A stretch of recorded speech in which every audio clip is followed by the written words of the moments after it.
is engagement we need to have. Those who suffer miscarriages are never taken into account. Members of the National Assembly are also influence peddlers. You are sitting on Nigerians' money. From the barbing, I pay my rent. From the barbing, I send my children to school. A consultative engagement. No any tangible notification before they ban us. It's one thing for people to be at your back and the heat of the moment, and another thing for them to still be with you when push comes to shove. I will do everything to take Lagos out of the national grid.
Another explosion rocks Imo State as an oil refinery goes up in flames.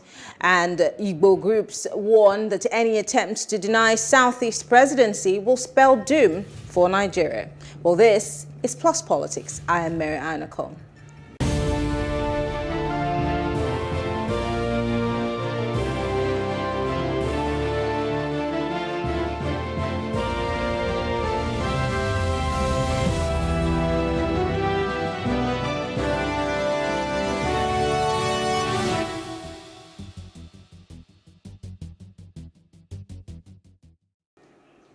The Imo State Police Command has confirmed that there was a bomb blast at a flow station in the oil-producing community of Izombe in Oguta local government area of the state. The incident was a suspected bomb attack on the oil facility. It was reported that the victims were the carriers of bombs which exploded when they were trying to enter the oil facility. This incident comes 12 days after several persons were feared killed when an explosion rocked an illegal crude oil refinery in the state. Well, joining us to discuss this is public policy analyst Dr. Law Mefo and a political analyst, Charles Otu. Thank you very much, gentlemen, for joining us. Yeah, good evening. Thank you very much, Dr. Mefo. Let's start by asking the question that is on everybody's mind. What exactly is going on in Imo State? We've seen it's from one mishap to the other. We've seen people killing their own. We've even heard reports of a soldier that was killed. I mean, if it's not one thing, it's the other. And it leaves us with that question. So do you have an idea of what exactly is going on in Imo State? Yeah, well, I think one can only try to sort of put together the bits and pieces and make some sense out of it.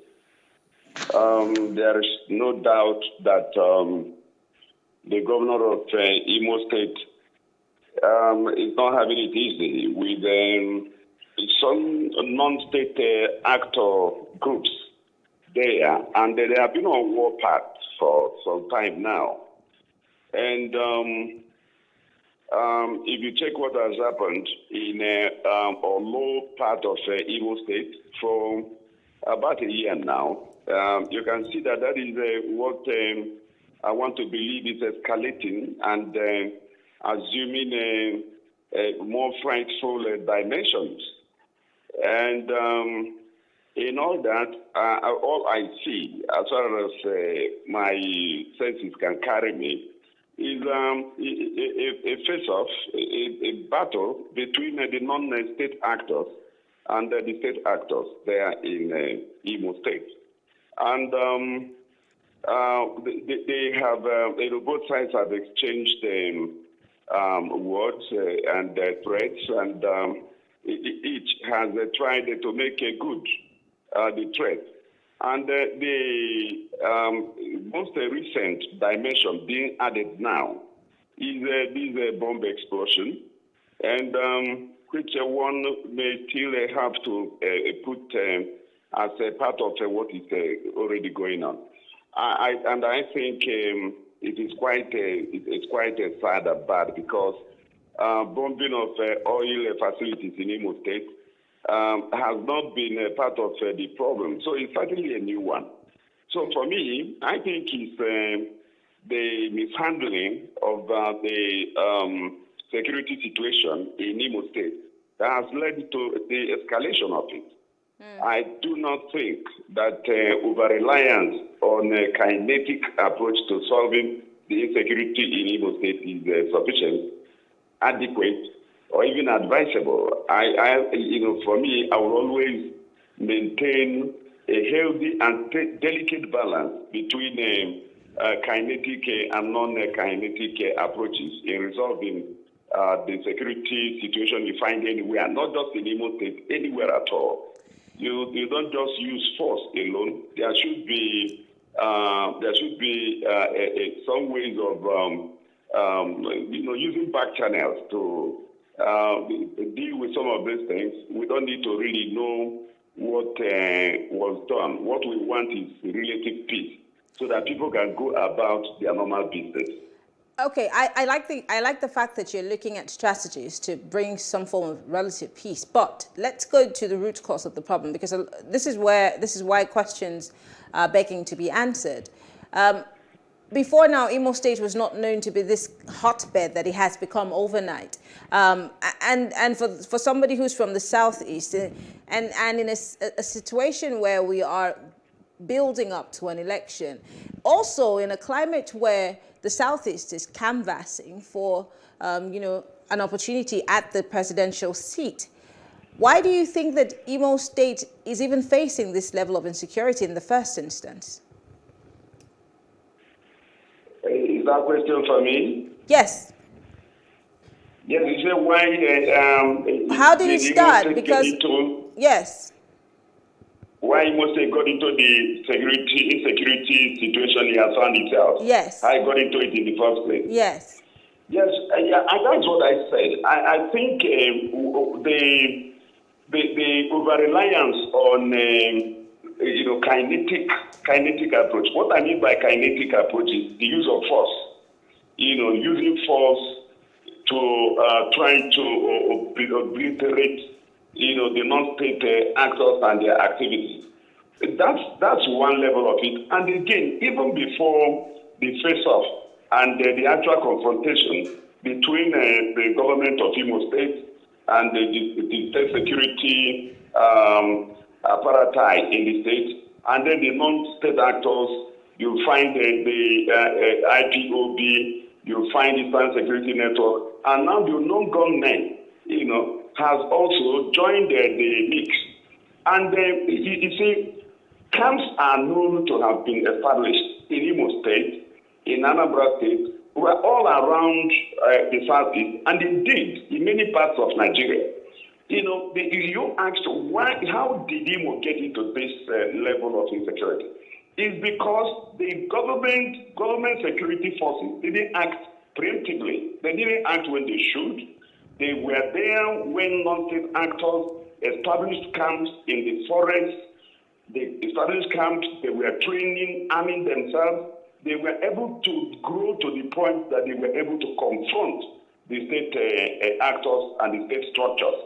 So they cannot be blameless in this. If they nipped it in the bud, they would have been able to organize themselves, train themselves, build physical camps, armed themselves, and are now emboldened to the point that they can confront the army, the police, and everybody else. So and then the governor himself, he has not really tried out any aspect of peace. He's relying essentially on arrest and kill and all that. And the other side is fighting back, probably to stay alive or to get even, because any of their members killed, they try to get even. And of course, if they get even on the other side, if you kill a policeman or a soldier, you don't expect the Nigerian military to keep quiet. You don't expect the police to keep quiet.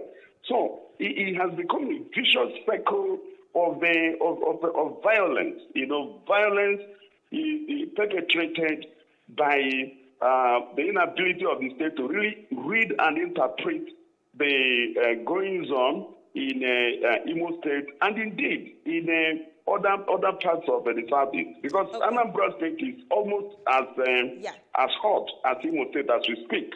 Yes. You know, so it's not just a matter of Imo State alone. What is happening in Imo is because that is the one that drew your attention. Some very serious insecurity challenges have also sprung up in Anambra State and in other places. What I'm saying is the state security system, the state security apparatus, where were they? Where these non-state actors were setting up their shops, when they were setting up their camps, training and arming themselves, they didn't do their job. Okay. Now we have entered what you call damage control. But we are here facing it. We just have to confront it and deal with it. And to succeed, you need to use back channels. You need to combine kinetic and non-kinetic. Kinetic is use of force, which is already in place.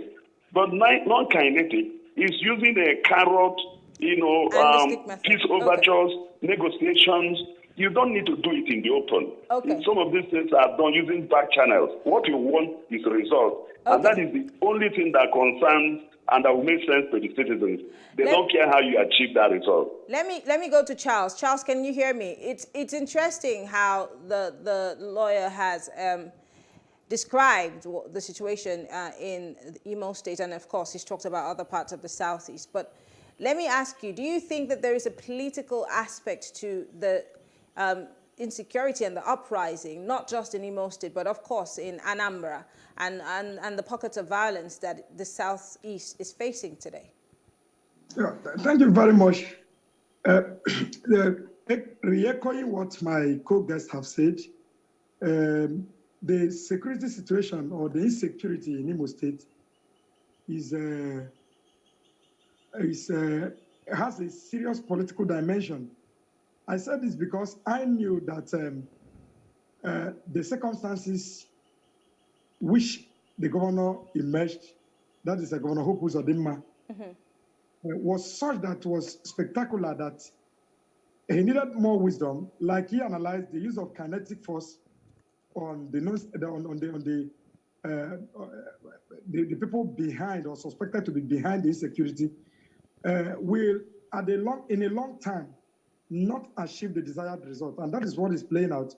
And I think there was enough caution to that effect that you must do more of dialoguing, you must do more of engaging, because there are a combination of forces, like you pointed out. We started with threats from IPOB, from there to now you have the issue of unknown gunmen.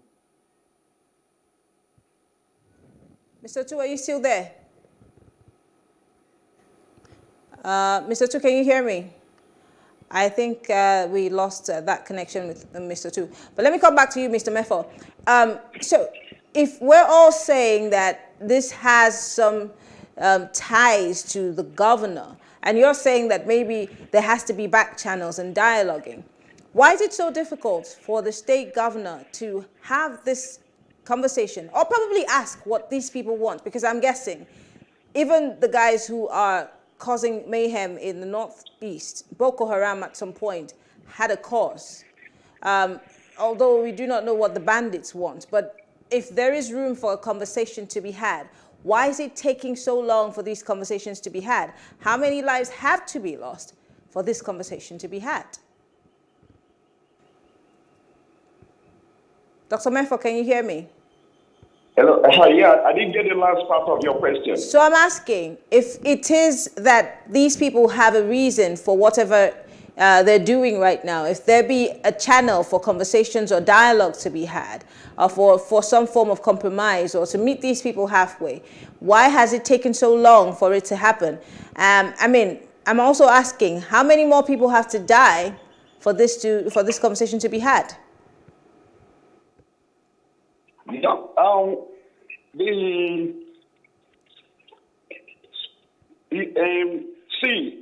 I believe that like I tried to establish earlier, when the face-off started, over-reliance on the non-kinetics, that is very, very important. But I believe that both sides have made their point, and it is time to try other methods. We don't, more people do not need to die.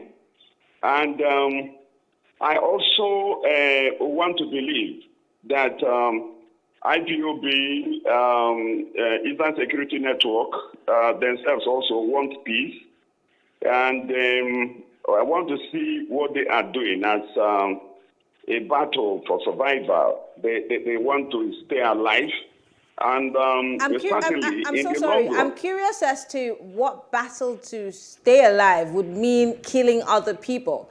Because I remember at the beginning of all of this, when the federal government and security agencies pointed fingers at IPOB and ESN, they came out clearly to say they were not responsible for this. But now down the line, we're seeing that the writing on the wall is that they are mostly behind some of these killings, reportedly. Yeah, so again, what kind of cause would they be fighting for if it means them killing their own brothers and sisters to make a point? What point are they trying to make? The issue is deeper than you are looking at it. From all indications, IPOB has a faction. And you hear Simon Epa giving counter order from Finland. And then Emma Powerful speaking for the broad-based IPOB, countering him. That tells you that even when a part of IPOB says they are not responsible, the other part may be responsible. And in other words, you may make peace with one side that wants peace, and the other side is going on. For example, the issue of sit at home every Monday, it has been countered, in fact, suspended by one arm of the IPOB. But the other arm, led by Simon Oepa, is in city on sit at home. So that tells you that the IPOB has two factions. We just have to face a reality there. So talking with one side may not be enough. It's just like what happened in the case of Boko Haram. When Shekau was around, at a point, Boko Haram broke into two, and Al-Bawani was leading a faction. So, and then Al-Bawani was more disposed to discussions and negotiations and stuff, but Shekau never wanted that. So if you have a similar thing happening with the IPOB and ESN, you really have a big problem on your hands. So government will have to reach out, and courageously confront what is going on. I still believe the situation is unbearable.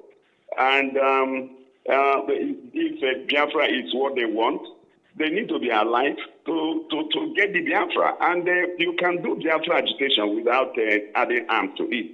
This has always been my position. And I also believe that what is fueling, providing oxygen for Biafra agitation is the exclusion of the South, is the marginalization, has actually led to too many youths being stranded and questioning the relevance of the Nigerian nation state to their own survival. So if you look at it, if you look at it, you will discover that that there is no way you can begin on this path.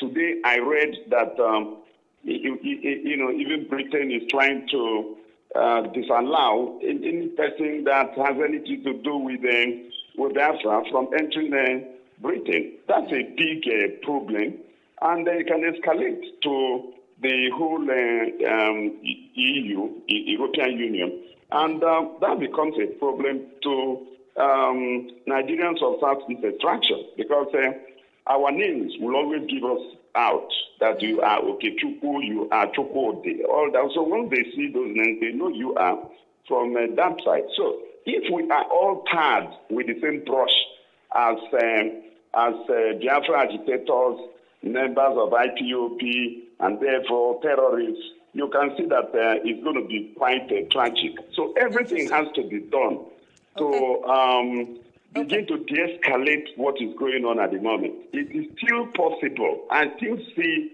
some windows. Then there is also another emerging trend. Those who are in the mainstream of the IPOB and Biafra agitation groups leadership, it may be peaceful, may want things to be orderly and so on and so forth. But there are criminal elements that have actually taken a part of the struggle. And but I always ask that question when, let's take, for example, when we were having the killer herders, and Mieti Allah kept saying, well, it wasn't us. I always ask, you can tell who your members are, and you can also tell who your members are not. So what do you do to make sure that you fish out these bad eggs? Because, of course, there are always opportunists in the midst of every kind of agitation. What are the members of the other side of the IPOB or ESN who say that they're for a good cause? What are they doing to put an end to the other side, which is bad? Because this cannot be left for government alone, or even the innocent people who are not harmed. So how do you handle that? It's going to be tough, because only a madman can confront a man with a gun. So if you are dealing with a part of the group that is armed, dealing with them becomes very, very delicate. So even those who are Biafra agitators, who do not believe in use of arms or violence, cannot even speak out openly against them, because their life is also at stake. So a lot of problems are now confronting the Southeast, not just the Imo State alone. And all hands will have to be on deck. I need to see more action from the religious leaders, the bishops. I want to see more action from Ohaneze. I want to see more action from the Southeast governors. The Southeast governors have not shown any commitment to resolving the problem that is going on in the Southeast. They have not done anything. I'm sorry to cut you. I'm sorry to cut you. I think we have Charles Otu back, so let me just quickly go in his direction. Mr. Otu, if you can hear me, let's look at the political angle to this particular situation. Like I said before, we lost that connection with you. We're in the thick of campaign season. We're in the thick of picking who would run for different political parties. There's zones who are agitating that, the ticket come to them. What does this whole agitation... I had a conversation yesterday, and I want to quickly play that audio. I had a conversation with somebody from the north, a political analyst. His name is Musa Idris, and he clearly stated that the Southeast is not ready to field any candidate. And he made mention of the fact that, look at what is happening in the Southeast. It's not possible for you to have a candidate. And he also said that the Southeast is not sure what it wants, if it wants Biafra or it wants to stay in Nigeria, but that the onus lies on the Southeasterners and their leaders of thought. I'd like to hear your reaction to that. Unfortunately, we can't play you that video. Okay, thank you very much. The situation in Imo State, like I said earlier, has remained political, and that is because the governor of the state has not been able to address the core issue, which is to drop the use of force to initiate genuine dialogue. It is not easy to dialogue, but we could see that despite all that is happening in Anambra State, Professor Soludo, the new governor of Anambra, has insisted in using so many non-conventional approaches, including the religious leader, the traditional institutions and all that, including youth groups and organizations, to foster peace, to say, look, you have to take back your state. We don't see those kind of messages coming. On the 7th and 8th of November 2020, I remember I was part of a group, I was part of a training for traditional rulers in Imo State at the Bieri Cultural Center, conducted by one Liambeka group. And in that seminar, which I was part of, many individuals, including Catholic priests, were invited, traditional rulers, security experts beyond even the South, to talk to the government and the people on the use of non-conventional approaches to, at that time, the insecurity was not this heightened. But it does appear that not much has gone on in terms of implementation of the recommendation of that particular security summit in Imo. And the governor, being more interested, the way I read his body language, in politics of 2023, and of course, relying more that the use of force, use of the military and all that could subjugate and bring calmness in the state, it has not helped the situation in Imo State. Now, our fears should center on the fact that, look, these people have left the political class, they have left every other arm, they are now dealing with what is a threat to the national economic survival of Nigeria. They are not dealing with oil facilities. They are not dealing with things that has to do with our survival as a nation. I mean, this is a more threatening dimension, especially coming in an election season. It calls for worry, it calls for concern, and my view would be, which is what I've been saying, the Southeast governors, led by the governor of Ebonyi State, has to really sit down again to redefine what they established as the Eastern Security Network. The Ebubago Security Network. Yes. The Ebubago Security Network was meant to be a regional security outfit like Amotekun. But if we watch the way the different other 3 governors or 4 governors of the Southeast have been acting or behaving, it does appear that Ebubago has only been operating in Ebonyi. And that, I won't talk about it, because what is even doing in Ebonyi, it is not going after the unknown government, it's only going after political opponents. That is a story for another day. But it is time, like my colleague said, for the Southeast governors, if they really want to prove to the people that they can return peace to the Southeast, it is time for them to come together again to redefine the modus and operations of Ebubago. Because it is only in that kind of approach that we can begin to say, okay, where conventional security is failing, where kinetic use of force is failing, we can begin to rely on those who can know and understand better the language of some of these agitators. Okay. It is time for the party's governors to bring together the people that are known, the people that have been penciled down or, profiled at some point to be members of this agitative group. They need to bring them to a table with Ohanes Ndigo, traditional rulers of Southeast extraction, and religious leaders to map and chart a way forward. Otherwise, going into the 2023 elections, more arms has been, are in the hands of people who should not have arms. And dangerous for the Southeast states entirely. Well, I want to say thank you, gentlemen. Unfortunately, time is not our friend. Law Mefo is He is a political analyst, and he is a public policy analyst also, and Charles Otu is a political analyst. Thank you very much, gentlemen. We will revisit this conversation as it develops. We'll take a quick break. Thank you all for staying with us. When we come back, the issues surrounding the Southeast presidency will be on the table right after this.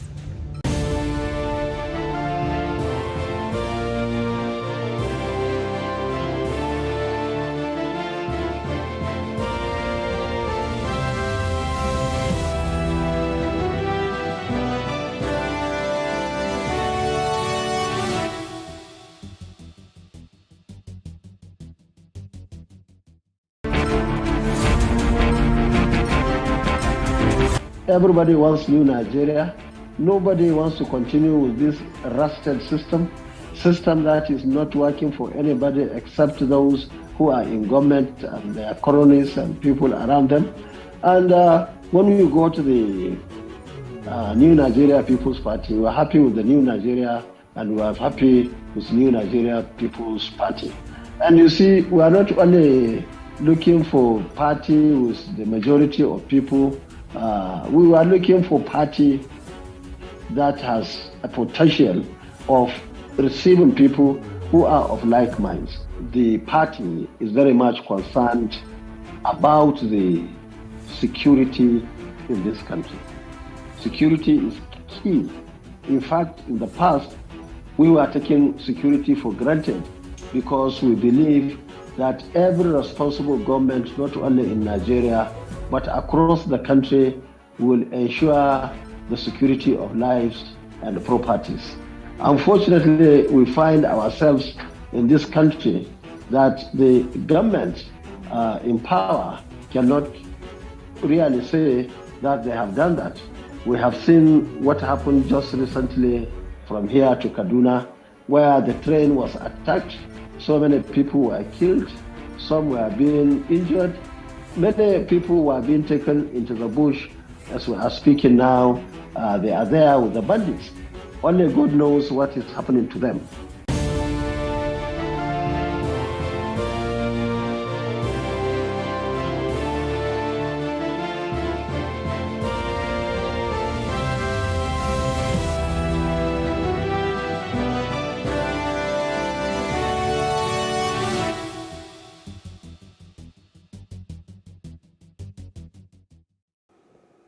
It's still Plus Politics now. The Igbo Leaders and Elders Consultative Forum, better known as the Imeobi Ohaneze Ndigbo, have warned that any attempt by the All Progressive Congress APC and the People's Democratic Party PDP to deny the Southeast region of their 2023 presidential tickets will spell doom for Nigeria's corporate existence. Now, in the same vein, the Movement for the Actualization of Sovereign State of Biafra, MOSOB, called on President Muhammadu Buhari to facilitate and ensure the emergence of a president of Igbo extraction in the 2023 general elections. The group emphasized that the emergence of such a president would help the country diffuse many bottled anger, which has fueled agitations. Well, joining us to discuss this are political analysts Francis Chilaka and Achike Chude. Thank you very much, gentlemen. Thank you so much for joining us. Thank you. Great. Yeah, thank you for inviting me. Yeah, let me start by asking a question that, bothers me when people say to the president, make sure that you have a ticket from the Southeast. I have no problems with a Southeastern president or, an Igbo president. But why should that be Mr. President's problem? I'm going to start with you, Francis. You need to understand the dynamics of Nigerian politics and how it plays out, and how we've come to believe that the incumbent, whoever the incumbent is as Mr. President, has what it takes. He has a magic wand, to decide who becomes the next president. And usually this is done by the parties adopting, in each of their parties adopting a particular candidate that they know that the Mr. President will support. But having said that, I would say to the core Igbos, the Southeasterners, we're looking for a president of the Southeastern region. We need to put our house in order. It's one thing for Mossab and any other group to say, well, we want the presidency. Well, you need to do the homework. You need to do the work. You need to reach out. You need to shake hands across the Niger to embrace everybody. So the Southeast needs to decide what they really want. Do they want a referendum? Do they want to succeed? Or do they want the presidency? You can't want everything at the same time. And you can't have different people speaking for the Southeast at the same time. If the Southeast leaders are serious and ready for this presidency, then they should put their house in order. They should be able to, by now, know the number of people from the Southeast that are going to participate in the election and ensure that they do everything possible to have one formidable candidate from each of the parties to put forward. I wonder, from what you're saying, does it mean that the Igbos are not necessarily ready? Does it mean that the Southeast is they're just voicing the want or the need for an Igbo president, but then they've not done their homework? Because this is what I'm picking from what you're saying, that they need to put their house in order. If this is something that has been on the lips of every person in the Southeast, especially the fact that they're talking about, oh, we're being marginalized, we're being given the short end of the stick, should that not have made the Southeasterners look within and be prepared long enough for a time like this? Because I'm, again, saying this is what I'm picking from what you just said. Maybe I'm wrong. How much control do the Southeast have in the two major political parties? That's where, let's start from there. What is the control? What percentage of control do they have? Okay, agreed, yes. PDP and APC, the two major parties, they have a zoning formula which they have been applying since the democratic dispensation came into play. But then what we see playing out today is like a dysfunction of the entire system. All of a sudden everybody is saying, oh, we don't believe in zoning. We don't want to follow zoning anymore. So something is, definitely wrong in the structure of these two political parties. And this is where the Igbo leaders need to go to first and resolve issues. Why is it that they're now saying they don't want to do zoning? What is the problem? So you can't tell me that, we can blame Mr. President for everything, but we can't be blaming Mr. President when the political parties themselves are not doing the right thing. So the Igbo leaders that are in these parties should come out and tell us what the problems are. Why is it that suddenly PDP is not zoning is a presidency ticket to the Southeast? What is wrong? Why is APC not doing the same thing? So these are pertinent questions that need to be asked and resolved, which we expect that the Igbo leaders should be in the forefront. I would tell you that I'm very happy with one of them, Mr. Ikeibe, who has gone to court to challenge the PDP for not following the zoning formula. And for him and for every other person in the PDP that is from the Southeast, we feel that there's an injustice being played out there. So this is what we expect a lot of them to do, and not to just waste time on social media, on the print media and the electronic media, saying, Mr. President, we want this, we want this. They need to, this is the kind of thing I want them to be doing. They need to challenge the status quo to ensure that, yes, the two parties follow the zoning formula they have set before now.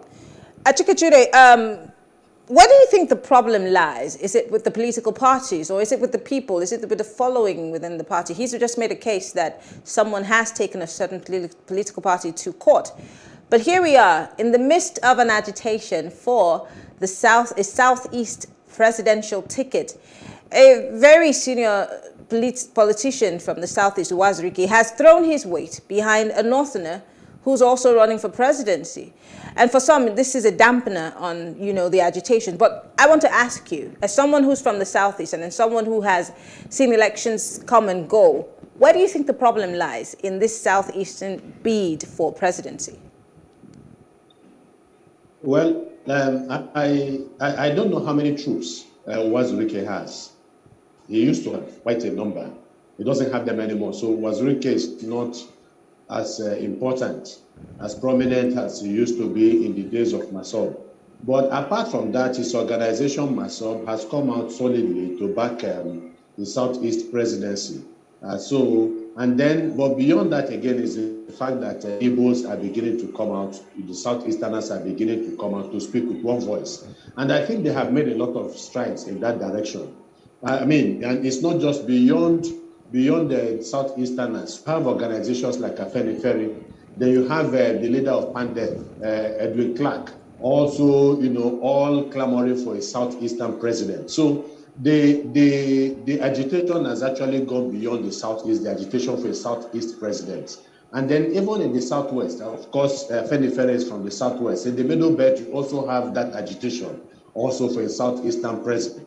So it is not as dire. I mean, it's not as bleak as it looks, because they are beginning to coalesce. Even all the presidential candidates of both the, aspirants of both the PDP and the APC are speaking now with one voice that it has to be a Southeastern president. Now we know, the nature of things, I agree with Mr. Chilaka there that we also need to do, the Southeasterners need to do as much as they can. They need to reach out. Because you see, it is part of power is never given, power is taken. But it depends on how power is taken. So there are just two things I would say with regards to that. First of all is the fact that from 1999 to date, what we have been seeing in this country has been a justification of the biblical injunction, about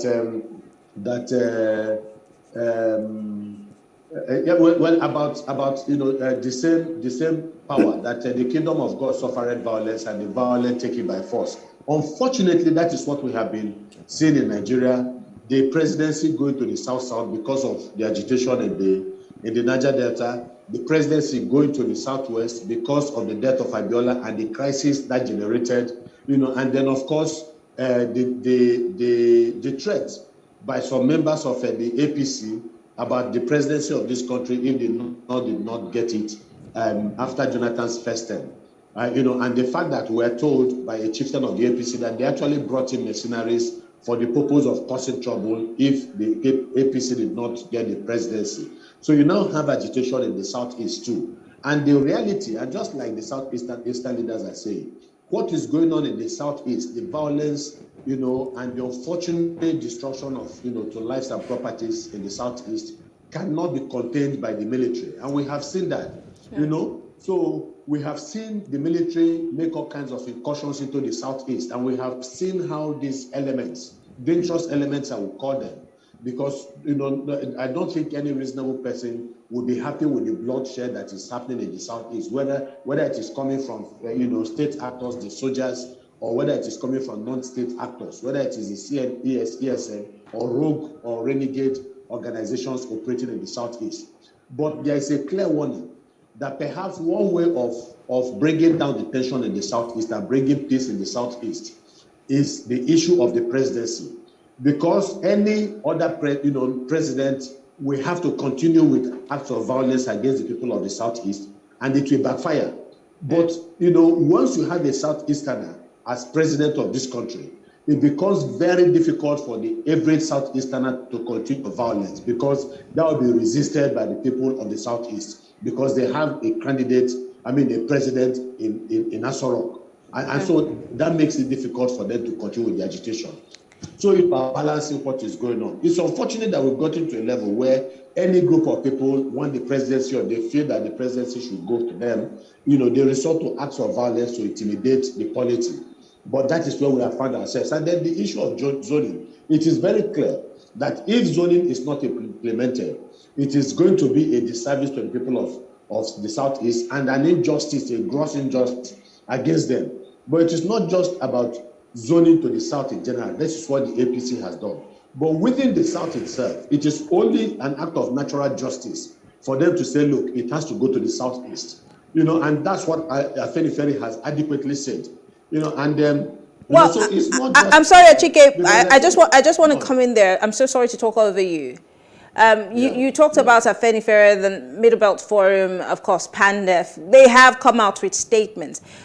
But there are two things I'm going to ask. How can we tell that this is not political lip service? Because we see a lot of these people saying a lot of things, but then we're not necessarily seeing the action to follow what they're saying. Again, can we be assured that there will be concerted efforts within the South? Because as you can see, there are more and more Southwesterners who are declaring for presidency, much more than, you hardly even see a South person, but we're seeing more people from the Southwest.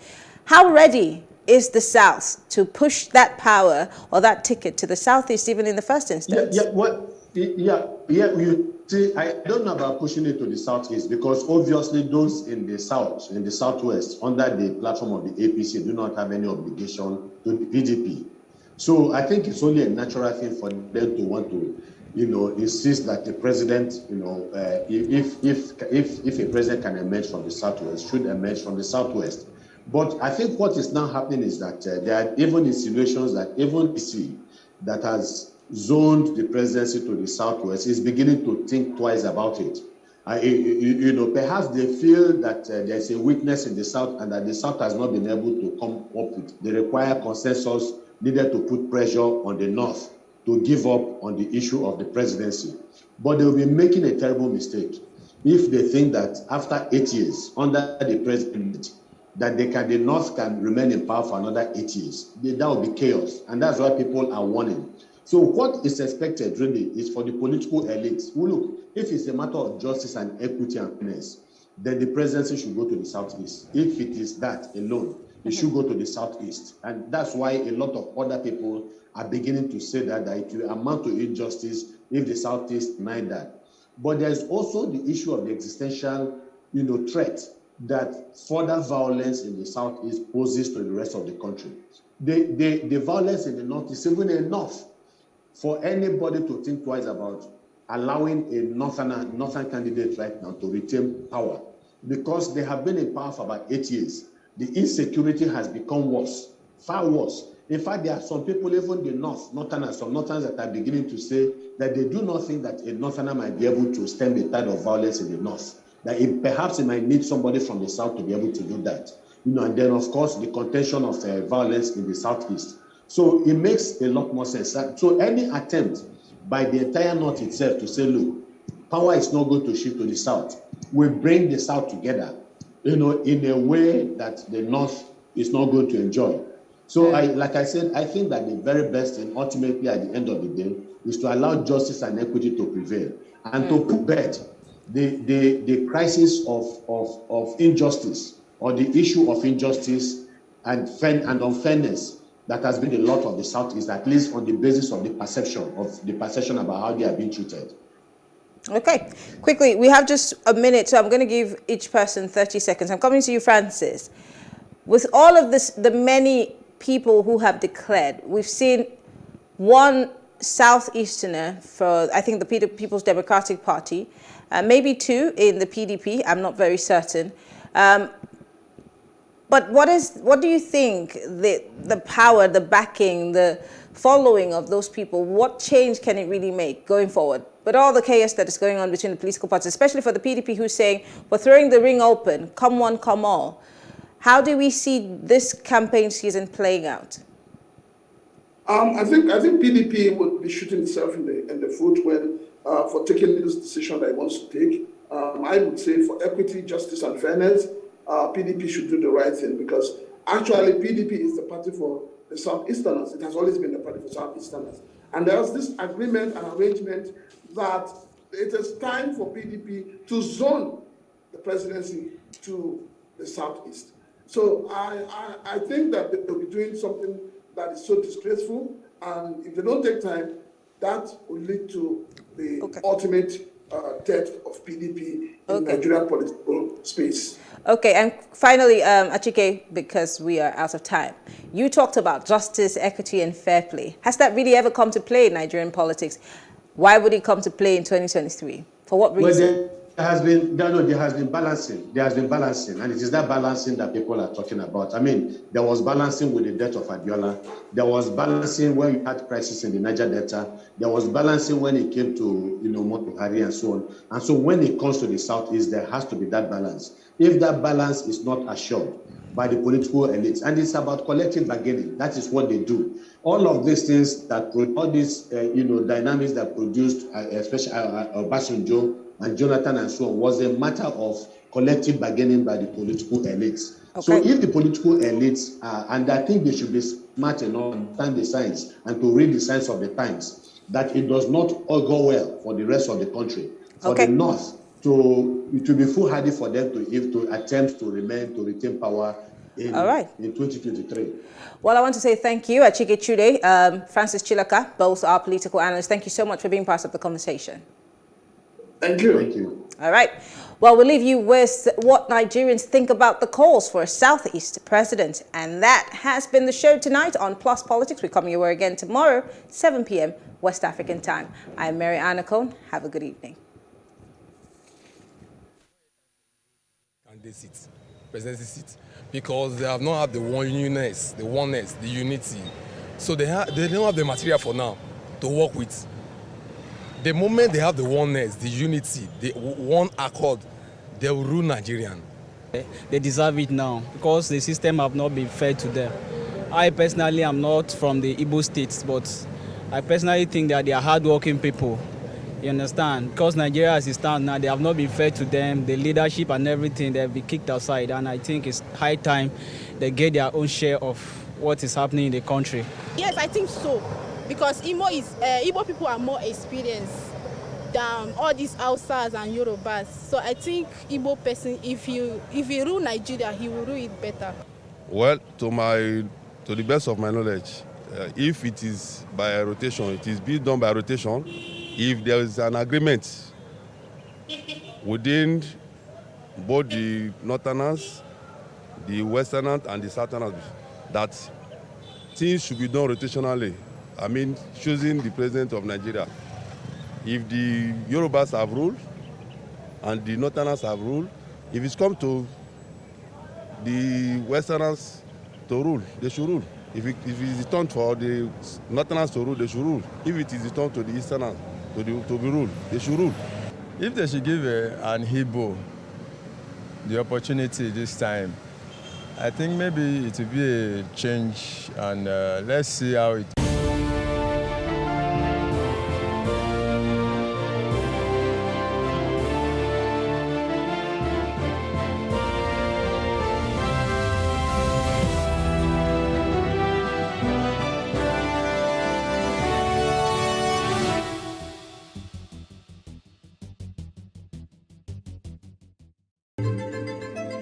Nigeria, by extension, Africa, is faced with a lot of challenges. The growing youth population with little engagement, that is a ticking time bomb. We are a blessed people with diverse culture and highly cerebral minds who have a lot to say.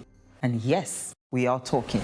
It is important we drive the right conversation that informs, inspires, influences thoughts and action. If we say there's beauty in our diversity, then let us embrace our diverse culture. We must continue to courageously be the voice of transformation as we are the hope for the future. Yesterday's conversations shape today. What are you saying to shape your tomorrow?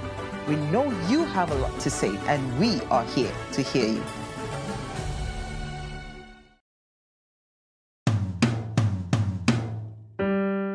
My name is Eniolorunda Oladejo Anikulapo, aka German Anikulapo.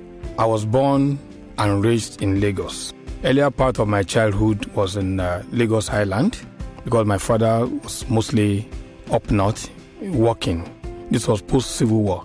And then later we were moved to Agege, Capitol Road of today. We were one of the first families to settle in that area where we had all the characters that became legend in our turbulent past residing. We hear of Nobanga, Kusiya Wereleko, Ejire, even Alado will come from Mushin, and they will all come into our house. Because of one reason, my father was a distributor of top beer, and in front of the house was a shop where he sold drinks. So musicians and all kind of layabouts were always coming around there. I remember that Ilo Mawura, in fact, is an uncle to my mom, was always there. Olowonyo, Oseni Ejire. Many of them, once they come to Lagos to perform, they always ended up in our house. And so the Nobanga characters and Alado and the rest of them were always coming into that place. So in that kind of environment, it was easy for a child to lose orientation. I even learned boxing, just as we were trained in football and the rest of them. But there were values that instilled in us, the value of education. he insisted that every one of us must go to school. And he insisted on using his car to drop us off in school. So he told us that education was the only thing. Since he didn't have so much education was the only thing that he could give us. And he ensured that we got that. He also taught us of the value of work. For instance, his house, his 2 major houses, he ensured that we, the children, especially the boys, we had to participate in the building of the houses. So we were the bricklayers. We were the, what they call people. You have to mix the sand and then you put it on your head. And I still have the mark on my head today. Because he said you cannot live in a house that you did not participate in building it. You will never appreciate it. For instance, we had to go and walk. Not because he was poor. He wasn't poor. If he had a car and he had more than 4 houses at that time, he wasn't poor. But he ensured that we went to work in factories located in our neighborhood. Wahum. I worked in Wahum. I worked in Guinness. Many of those places, Bisco, where you really have to go overnight and then you not sleep, then you come back in the morning, you're almost dead. I remember my mom would always fight him that why do you have to send these boys? Said they have to go and learn the value of work. He also taught us how to be respectful of the dignity of others. For instance, the man who took me to a Catholic school was an Igbo man, Bapayinaya. I even thought he was my father because my father was away for most of the time. So he took us to Catholic school. And by then, my dad was a Muslim. So how did we get to where we are today? I think it is because we lost these values. We lost parenthood. Our parents today spend more time at work or in the traffic, on the street. They have no time to monitor their children. So we're breeding monsters. And I think the way we can get back to that is to ensure that we begin to inculcate all these values in our children. And we are likely to get back to where we're supposed to be. I therefore join Simore in this collective drive towards a greater tomorrow.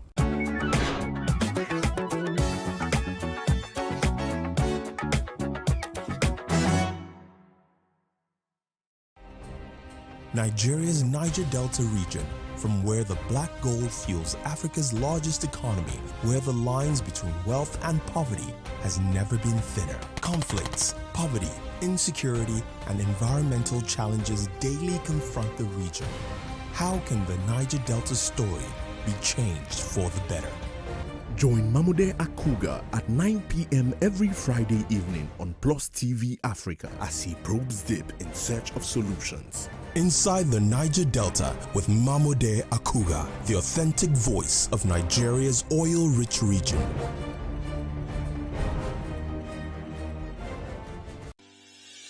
Increase the reach of your events or business services. To advertise on Plus TV Africa, please call 0906 000 5719 or 0909 040 8408 or send an email to marketing@plustvafrica.com. Plus TV Africa. Big stories live here. Hey, what's up, guys? You're welcome to another edition of Plus Event, and I remain your host, Ifeoluwa Oshuke. Your absence isn't an excuse anymore, as Plus Events is all you need, as we bring you the glitz, the glamour, and loads of fun. Oh, definitely. No question. He's a living legend.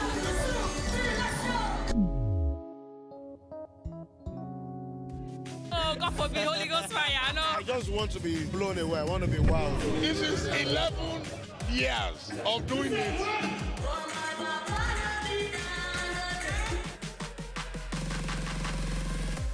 I'm surrounded by so much positivity. No, it's okay. Yo, what's up, my people? It's your boy Starboy Terry. You're watching Plus Event on Plus TV. Stay glued to Plus TV Africa every Saturday and Sunday, 4:30 p.m. West African time. So what are the top decisions that the United States considers necessary that Nigeria must take? I like to think of my interactions as conversations, not interviews. And that's why I say asking questions is both an art and a science. Everyone says in Islam you are allowed to have 4 wives. Is it mandatory?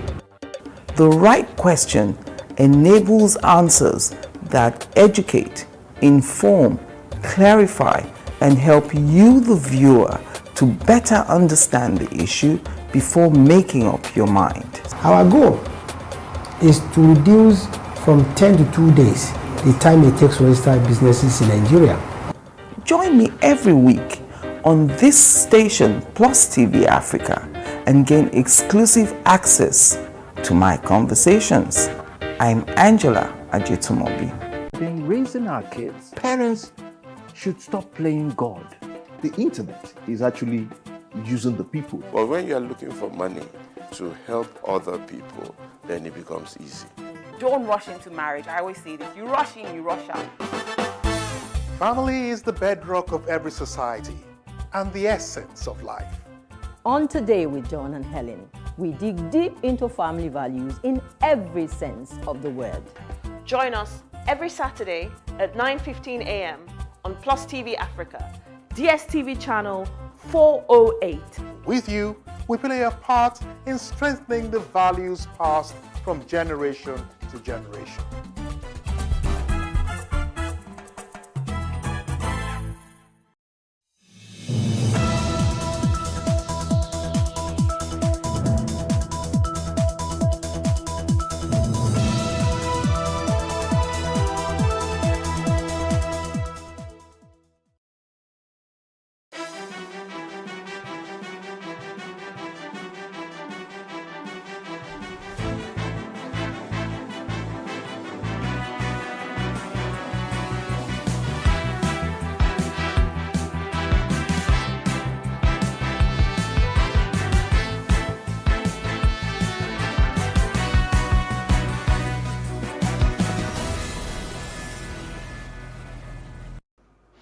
Hello and welcome to What Are You Saying? #Ways, where we talk about topics in the news as it affects us all. I am Musayome Sally, and tonight I'm dripping glory with my ladies, Namafanga and Elsie Godwin. Yes, you are dripping glory. Yes, so love the shirt. Thank Really you, beautiful. thank you. Really It's from my good friend BK. Yeah, he gave me this mesh.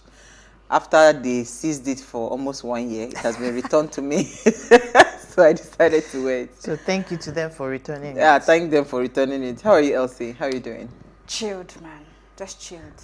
You look like you just, you know, arranging my decisions in life. you look very well fed. Well, because you feed me now, no go hear what. I ate pizza and bread, cheese in bread. I've been a bread and cheese. I don't know. I ate make I no choke. How are you? So, fine. is that you're redistributing things in life? Yeah, we're prioritizing work. Yeah. You know, some things just happen and you realize that, okay, I've actually over-invested myself. I need to take a step back. So that's where I'm at right now. Wow, Yeah. wow. That's deep. It is deep. We'll talk about it later. Nama, you look amazing. I love today you're wearing your color. In the spirit. And I'm wearing her hair. Yes, so. So I'll take a picture behind the scenes to make it complete. How are you? I'm good. I'm taking it one day at a time. Yeah. What an eventful night we had last night. And you slept off for me. The Lord did it. Amen. You know, I'm already singing. One day at a time, say Jesus. Yes, so it's interesting how, you know, I mean, it's just to bring to people's notes, like bring it to their attention that a lot is going on out there. When you hear about evil stories of cabmen and all of that, just pay a little extra attention to the environment. Look at things. You would see signs and pointers. You would see pointers to that this thing is not right. You know, so it's a long conversation, but we ran out of time. I would have loved to share. So we're discussing ASU strike today. The government is saying that, ASU, the government had promised them about 220 billion or something. I can't remember how much the money is now. For every year, they're supposed to be paying that to them. And we're asking, can Nigeria truly afford that? So this is what we found as today's quote. Education is the passport to the future, for tomorrow belongs to those who prepare for it today. This is from Malcolm X. All right, so education is one of the most powerful aspects of life. Education and learning allows us to make sense of the world around us and the music inside of us. and or the world inside of us and where we fit within the world. So it's our ladies' night out, and Norma, Elsie, and I are discussing the ASU strike, and we're asking, can Nigeria afford to pay universities 220 billion naira annually? And when we open our phone lines, we really love to hear what you have to say. But first, let's take a break to see what we found in the news.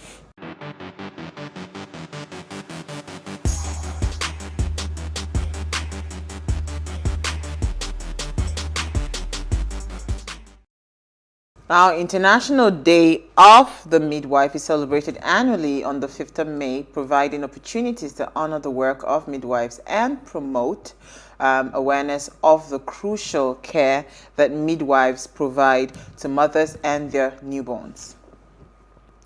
This year marks the establishment 100 years ago of the International Confederation of Midwives. There are currently 143 midwives associations representing 124 countries worldwide, including the Confederation of African Midwife Association, which was inaugurated in 2013. So midwives, who have been an integral part of African medicine for centuries, are the frontline caregivers and backbone of maternal and child health care on the continent.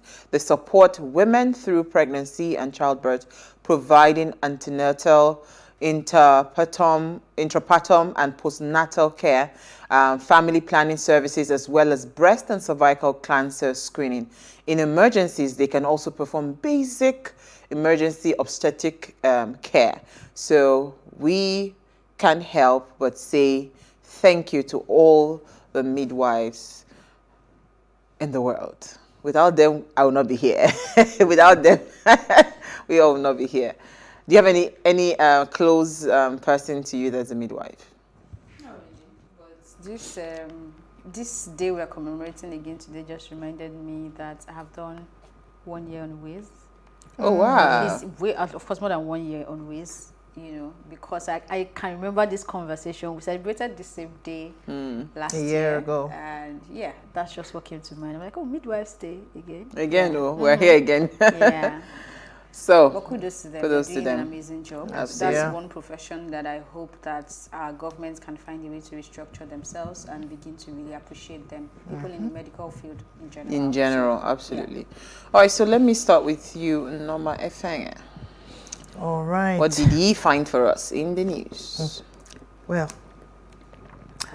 we have situations going on, but we will... Okay. I seem to be having trouble all of a sudden. Let Elsie start then. Let me go first. What I found is a story on Premium Times. The headline reads, "Police arrest hit and run Lebanese driver." It was important for me to take this because I know how the media would always blow out of proportion whatever a Nigerian does outside Nigeria. We are the unruly ones. And we are the ones that don't follow the rules and are always breaking the law, you know. But yeah, this is for a change, I guess.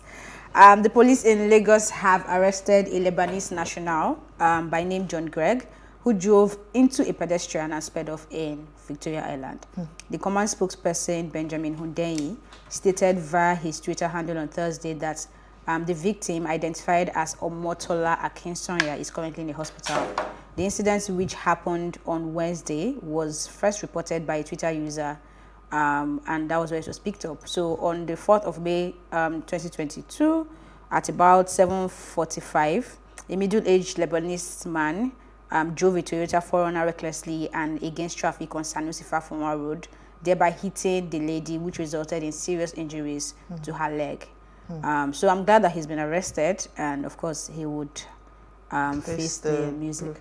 Yeah. It reminded me of, I think it was a story that you read sometime, what's in the news, where somebody also drove against traffic and killed someone, and finally was apprehended. The boss, no, I think they were still looking for the boss, the Sienna boss. Even though we're, relieved that it's not a Nigerian, but I think some of these things have become possible because of the irresponsibility generally about Nigerians, as in Nigeria, that you can get away with a lot of things. So yeah, someone will come here and come and pick up bad habits. Oh yeah, I was going to say that. Really? Even, So he yes, bad yeah. habits, No, yes, it's serious. most It's, likely because he yes, cannot it's try it outside interesting. the He cannot country. even try it in his own country. You know, this thing you just said.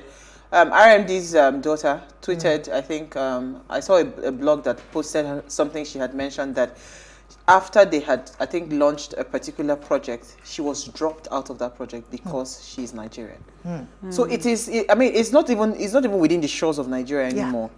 Everything that all of these things, you know, accumulate into affects us globally, anywhere in the world. So just by being Nigerian, you have to be extra to make sure you're doing, because even whether you're abroad or anywhere, you know, that brand Nigeria still hunts you down, right? And it's always about the what negatives. we just did now is that we found a way to still blame ourselves. No, Oh, well, I mean, I'm not Nigerians saying need what you're saying is wrong, but I feel like sometimes we also need to begin to cut ourselves some slack, because I was having a conversation with Marianne, Plus Politics, and her experience in Uganda. She just came back and all that, and my own experience as well. And it seems like we are the ones who never appreciate ourselves. We are the ones who would always say something negative about ourselves, and other people don't necessarily see us. I mean, we know that Nigerians can be extra, but I just feel like we should cut ourselves. So what's that English you spoke now? Some slack.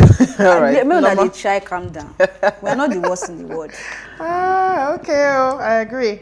All right, so my story has to do with politics. Well, it's the season. And it says support group picks up nomination form for Osibajo. Oh, wow. They've picked it up. Did you see the guy that was crying that they picked up a form for? I don't know what state that is now, but please go ahead. Okay, so Vice President Yemi Osibanjo has picked his expression of interest and nomination forms to contest the 2023 presidential elections on the platform of the APC. His spokesman, Laolu Akande, made this known today, and he said that the forms were collected by representatives of Osinbajo's support groups. That was what caught my attention, actually. So he said that this passionate team of support groups and individual Nigerians from across the country have raised the funds to support and purchase the APC nomination forms for the vice president's bid. And this story, of course, we know that the forms cost as much as 100 million. And I'm wondering, because towards further into the story, it gave an elaborate record of most of the governors who have picked up their forms as well. And I'm wondering in my mind, wow, it seems like 100 million is just like 100 naira around the corner or something. It said in APC at least 15 Southerners are already in the race. We have Governor Dave Umahi of Ebonyi State. We have Governor Ben Ayade of Cross River, former Governor Rocha Sokorocha, ex-Governor Adams Oshomole, APC stalwart. Sorry, Adams Oshomole. Yes, he's running. Bola Tinubu, our APC stalwart, Bola Tinubu, Vice President Yemi Osinbajo, Governor Kayode Fayemi is there. The Minister of Niger Delta Affairs, Godswill Akpabio is there. The Minister of State for Education, Emeka Wadriba, and the former Senate President Ken Nnamani has also joined the race. That's over. I can't even do the math right now. Today, but yes, today, yes, he has also picked up his form today at his presidential form, and there's so many of these contesting, and I'm wondering, wow, I need to probably change my circle of friends if I have a group of people who can that are, but really, it's just interesting to know how. Quite a number. I think somebody made a comment that the bar was raised because they wanted to reduce the number of the quality, to filter the quality of aspirants that are coming, and then we have more people who have come up now more than before. I saw a funny picture today of one senator. I won't mention his name.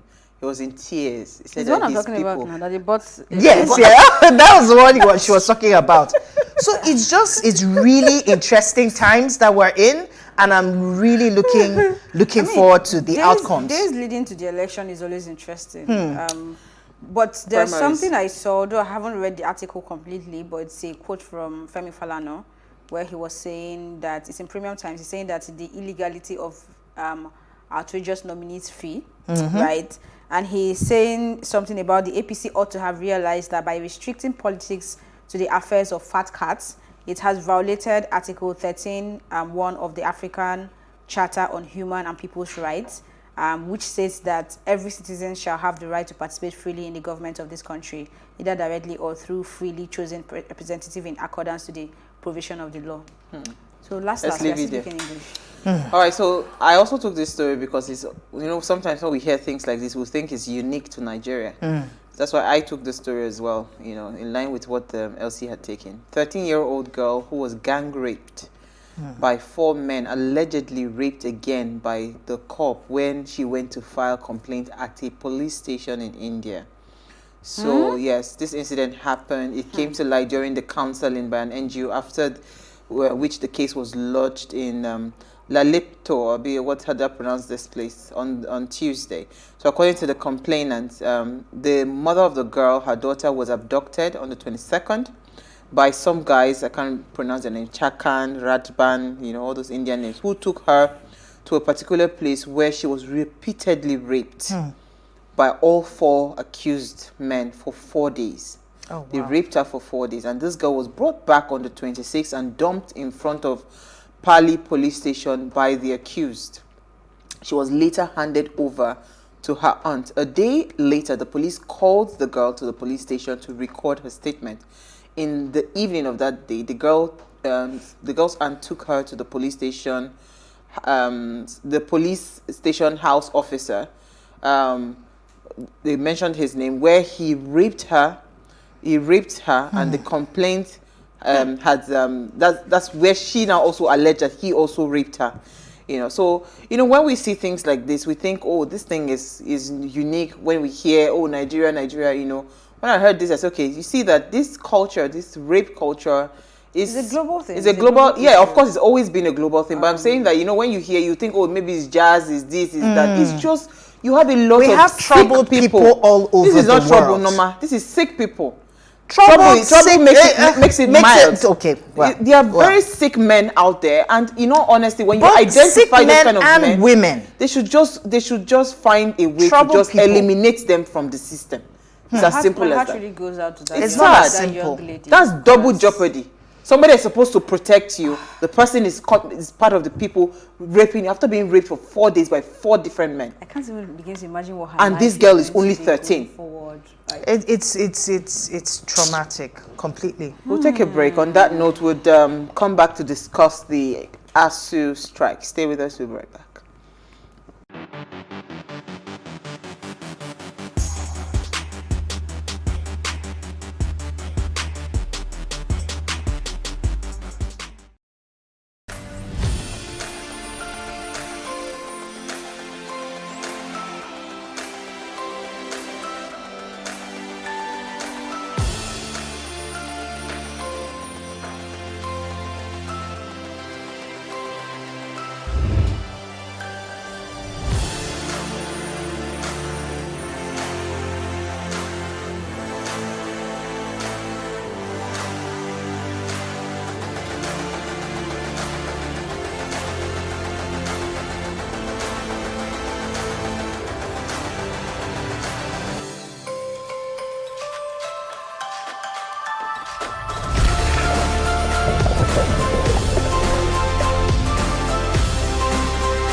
All right, thanks for staying with us. Now, education helps us get exposure to new ideas and concepts that we can use to appreciate and improve the world around us and the world within us. Education is the tool that breaks down all barriers. Education is part of the foundation of all progress and growth, both as an individual and as a society. All things are possible because anything can be learned. Now, on the 14th of February 2022, the Academic Staff Union of Universities, that's ASU, again dared the federal government by declaring a 4-week warning strike, having waited to no avail for the latter.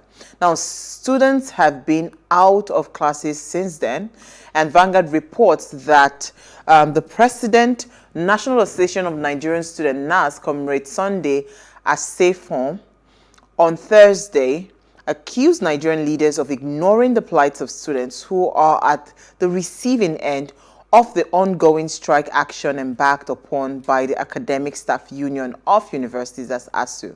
ASU strike is almost turning into a norm in our educational system, and we need a permanent solution, and which is why we are asking today, can Nigeria truly afford to pay universities this 220 billion naira annually? That is part of what they say that they have agreed upon. Is Nigeria capable of paying this amount of money to the universities? Is the government capable? Now, today we are having a bit of challenge. We do not have our WhatsApp and SMS number, so when we open our phone lines, we'd just love to hear what you have to say. All right, so ladies, I saw the video, right? Our dear Annetta Felix, she's doing us proud. She did a research, or she spoke to a few students, right? And the president of ASU, and she spoke to a few lecturers that are lecturing abroad.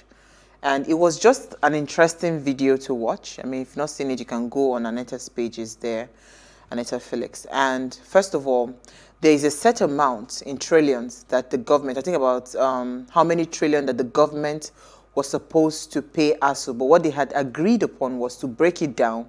1.63. Once was, yes, trillion, you mean? Sorry, trillion, yeah. So they had agreed to break it down to pay the universities 220 billion naira annually, right? And this negotiation, the agreement was done, I think, in 2009. 18. No, the renegotiation of the 2009 agreement, it was done in 2018, right? Yes. You know, so I'm just wondering, because I listened to a particular professor that had talked about universities abroad, and this is what I always hear when they talk about universities. Education anywhere in the world is very expensive. It's not cheap, right? And so what people have done abroad is, first of all, there are students' loans, for instance, where you take a loan and immediately you start to, immediately you start to work, you begin to pay back.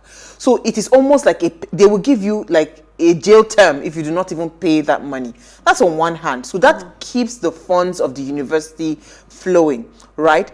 On another hand is most universities are not funded by the government, right? It is funded by private individuals, companies, organizations. Yes, the associations, the alumni. You know, there are so many bodies that come together into ensuring that the quality of education is delivered at that premium that we see and we always want to go to when we say we are taking our kids or we are going abroad to go and study. So, you know, I've argued this thing time and time again, and I keep on saying, but people will argue and say, if you privatize, for instance, something like education, what you do is you're disenfranchising the poor people that they will not be able to afford it. But if ASU is asking for 220 billion, right? Let me even ask this first question. Can Nigeria even afford to pay them that amount of money? Given the situation of things that we have, you're not a nice person.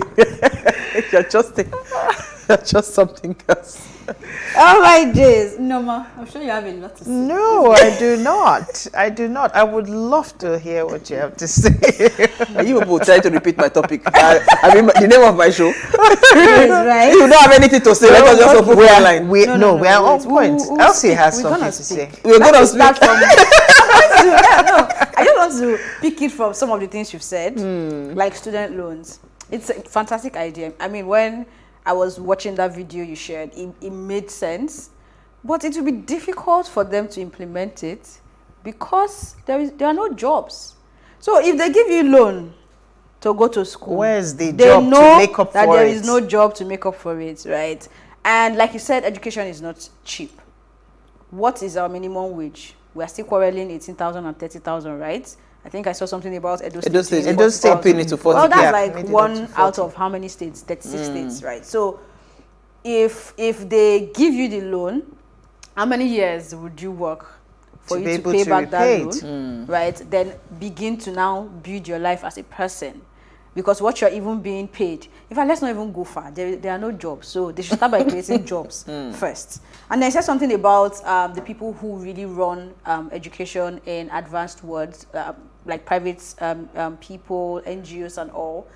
And it reminded me of PAU, right? You know PAU is owned by an NGO. And if you go there, standard is what they look out for, no matter how much it's going to cost. The first step is standard, right? But it also reminded me of the story you took. Oshibajo and the group, Oshibajo Supports Group. Yeah.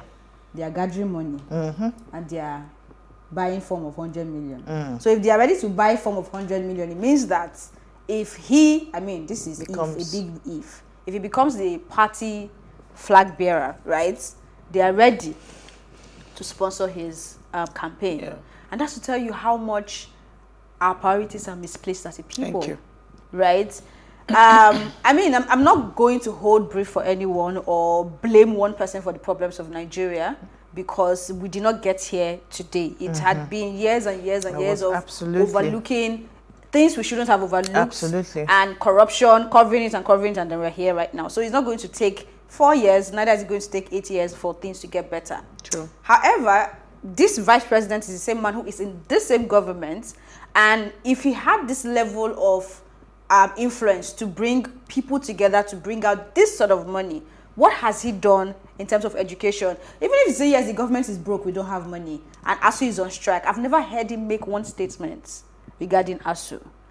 Have you ever raised up a suggestion or concern to say, let's raise funds and build this university and education, because this education we are talking about is the future of this country that you all are claiming that you want to rule or you want to lead to whatever promised land you people are promising. So if you cannot use your influence in that area, please, what exactly is it that you want to do that you have not done with your Oga that you people are sitting down there right now, right?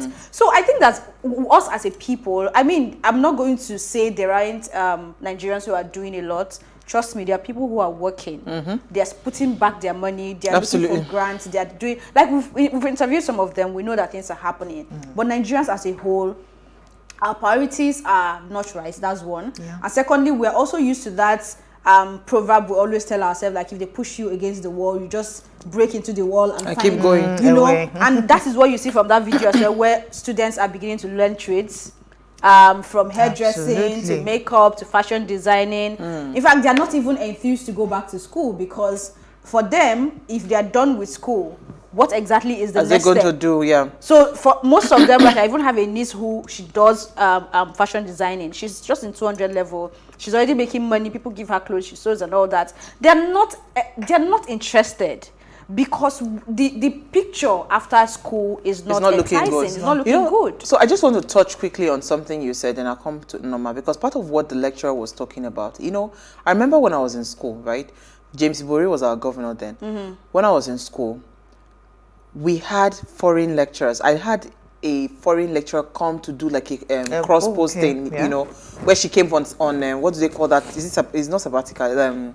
There's this the name I can't remember the name. Exchange, whatever, to come lecture in our school. And you can imagine the excitement that we had as students, you know, inside one village, you know, that we could, you know, do those exchange programs with our lecturers going abroad and they coming to Nigeria. So I get this part of priority, and I think that is where the issue is. Because if we come back to this question, can Nigeria truly afford to pay this 220 billion naira annually to ASU? Yes. They can afford to pay it, but are they even placing priority where it should be, right?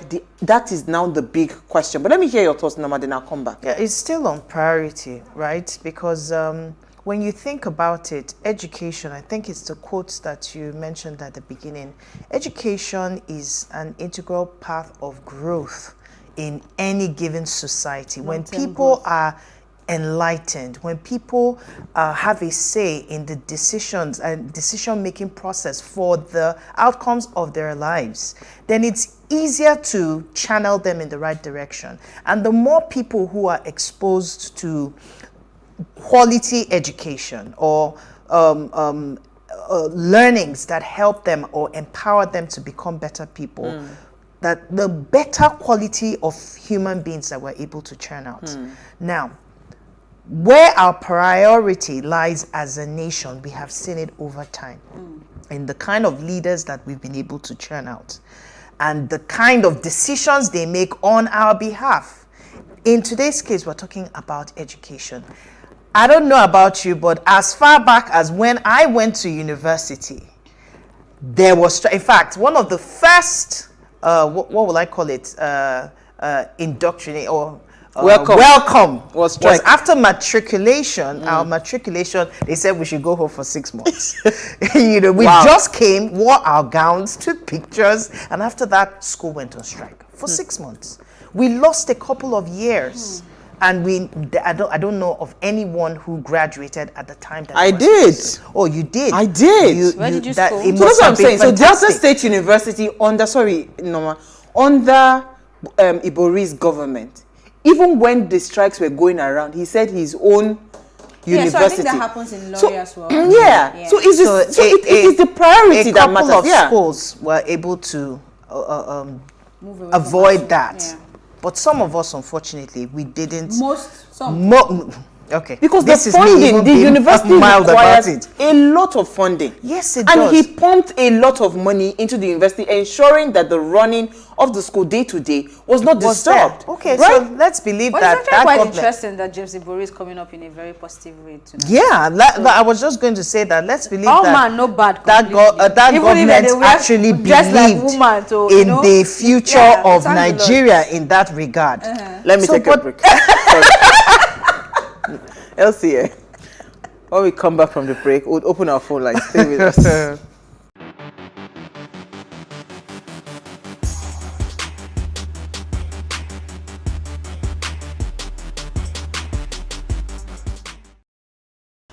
All right, so it's our ladies' night out. If you just tuned in, and we're discussing the ASU strike, and we're asking, can Nigeria afford to pay universities 220 billion naira that they're asking for annually?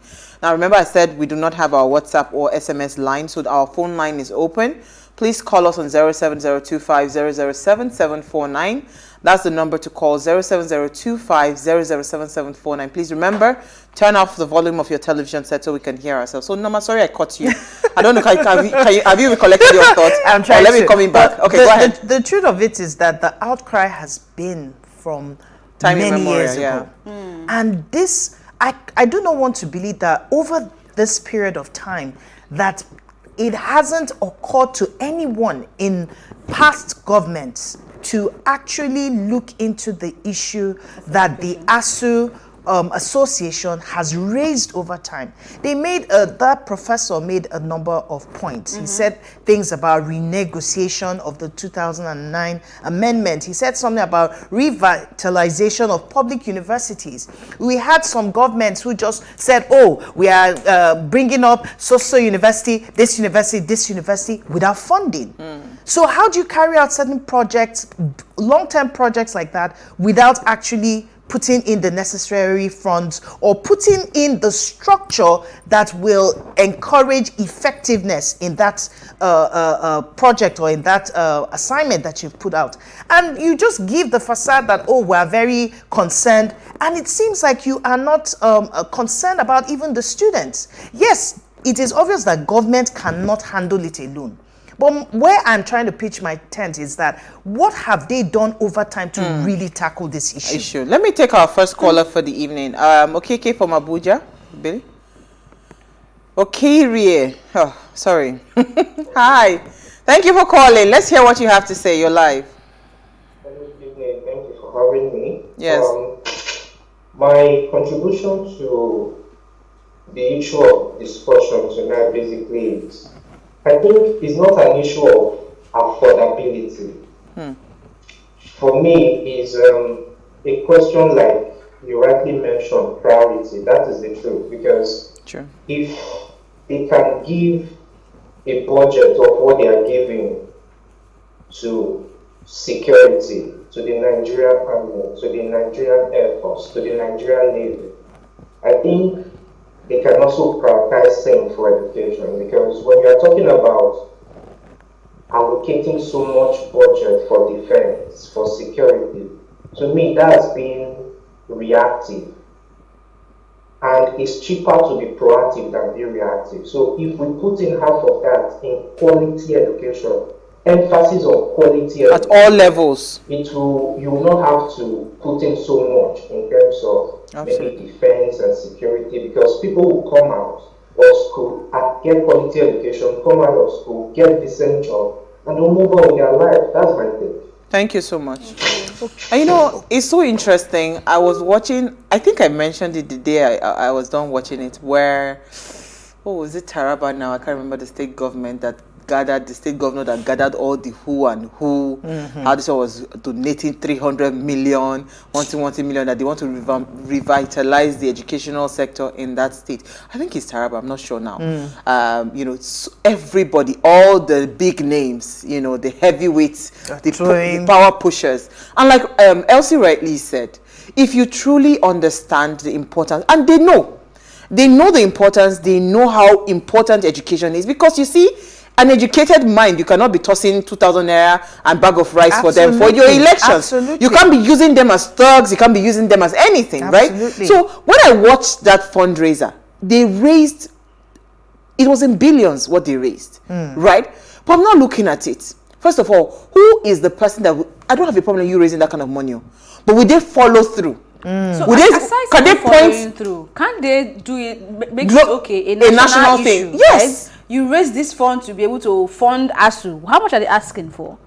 So it's supposed to be 220 billion. So let me even say the way they have put in infrastructure, where, for instance, these big companies, banks and all of that, say you have a rebate for taxes, and they push some of them to education. Can we push those kinds of taxation? Because part of what they say they raise the money for, it's from taxes. They raise money to fund education from taxes. So that's why when you come out of that educational system and you start to earn your salary, they take it from your directly, they deduct it.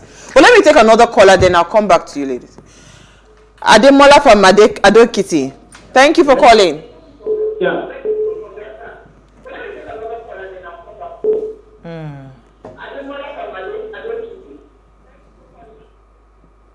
Ademola, oh, I begged you to turn down the volume. Yeah, they had to cut him off. Go ahead. You know, you're going to say.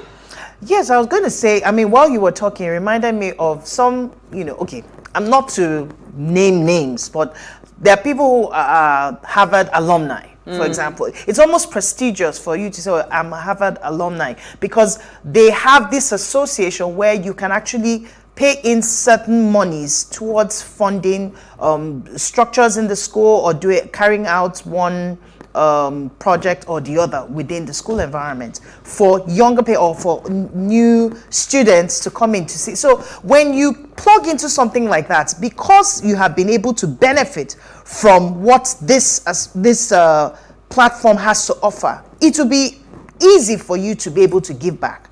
So some of those give back initiatives, but the thing is that a lot of these things are not genuine. We have a lot of sincere people who call themselves our leaders. Let me take Ademola. I think he's back. Adoe Kitty.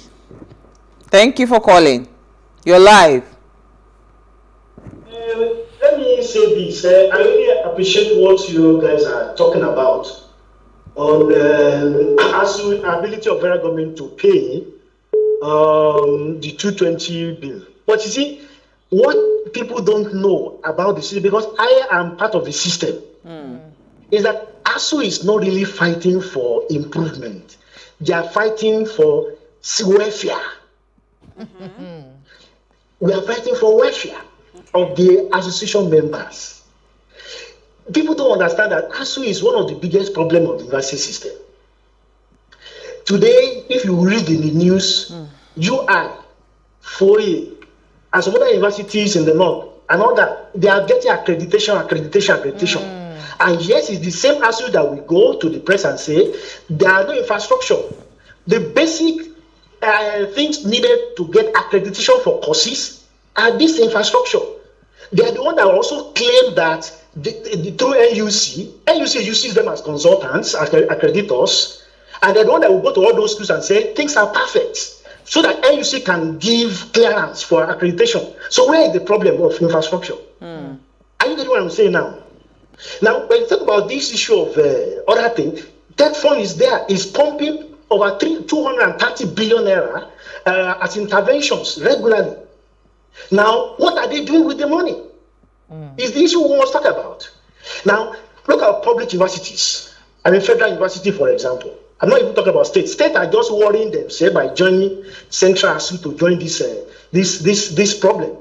Now, are you telling me that federal universities are not sustainable? They have student capacity and they are paying fee and all the rest. What is the management of those universities doing with those money when their staff is being paid, the personnel cost, which is oftentimes higher than in terms of budget, is paid through the federal government? What are they doing with their IGR? So these are issues we need to really know. Ask the VCs. I think the issue of going, I will provide two solutions to this from my own idea. Let every kobo be paid, the students' school fees be paid to the central bank. Let's have a central distribution system for each of those schools.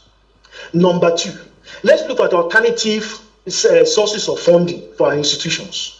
There are equity arrangement financing that can come in. There are people who can come in and all the rest. So the issue of ASU is issue of their salaries, what they are really paying for. If you really if you understand the integrity of their demand. Thank you. Some of us who are in the system will know what is happening. Thank you, Ademola. Thank you, Ademola. So let me just stop there for a moment. Let me listen to these ladies and stop. Thank you so much, Ademola. What you said reminded me of something I read this evening about the wives of VCs also going to Turkey for some course or so, about 1-point-something million that they were going for a 5-day. And I was wondering, in the midst of crisis, so you want to say something? Yeah. So I mean, I hear him, and I've heard that angle argument, as well. yeah. And I think it's valid as well. I mean, all angles are valid if you're looking for solutions, really. But I think the government has also failed in their own part. Now, from what he's saying, we're still talking about the corruption issue that we always have in every sector in Nigeria, not just ASU right now, right? And you're accrediting universities that... Whatever. Universities that are not up to standard and all that, it happens, right? But if in this conversation, they are still able to point to the government to say, you have not paid us our salaries or our allowances of some sort. It's not supposed to be. So even if ASU, which is why sometimes when they're fighting for these things and everybody is saying, it's just themselves they're fighting for, they're not caring about the children. Excuse me, if you're working, you need to be paid. Yeah. So if that part of the conversation was not there, trust me, if this government has paid, they would have come out by now to shout and say, no, we've made this payment. They're still owing these people salary, which is not even supposed to be. So if you're wanting me to think from that angle, it's difficult for me because ASU is not the only corrupt sector in Nigeria. It's not the only corrupt entity. You even be surprised that when we say we are going to pay back into CBN, it will shock you. I was coming to the CBN one, but let me take Daniel. I want to talk about that CBN one because I don't think that formula would work. Daniel, thank you for calling. You're live. Yes, I'm Daniel Ilo, a regular fan. Praise the Lord. We have you live today. So I want to comment on the ASU strike, but I want to, is the country that broke that they cannot invest that amount on education in Nigeria for a year? Because I don't understand why they have to go on strike when the country can afford to invest in education. Because Sister Elsie made a statement which I agree that we have a misplaced priority, which is right. Because some of our governors and senators, House of Reps, House of Assembly, they go away with billions and trillions of naira. So are we that broke that we don't have the money to invest in education and end this ASU strike? Thank you, Daniel.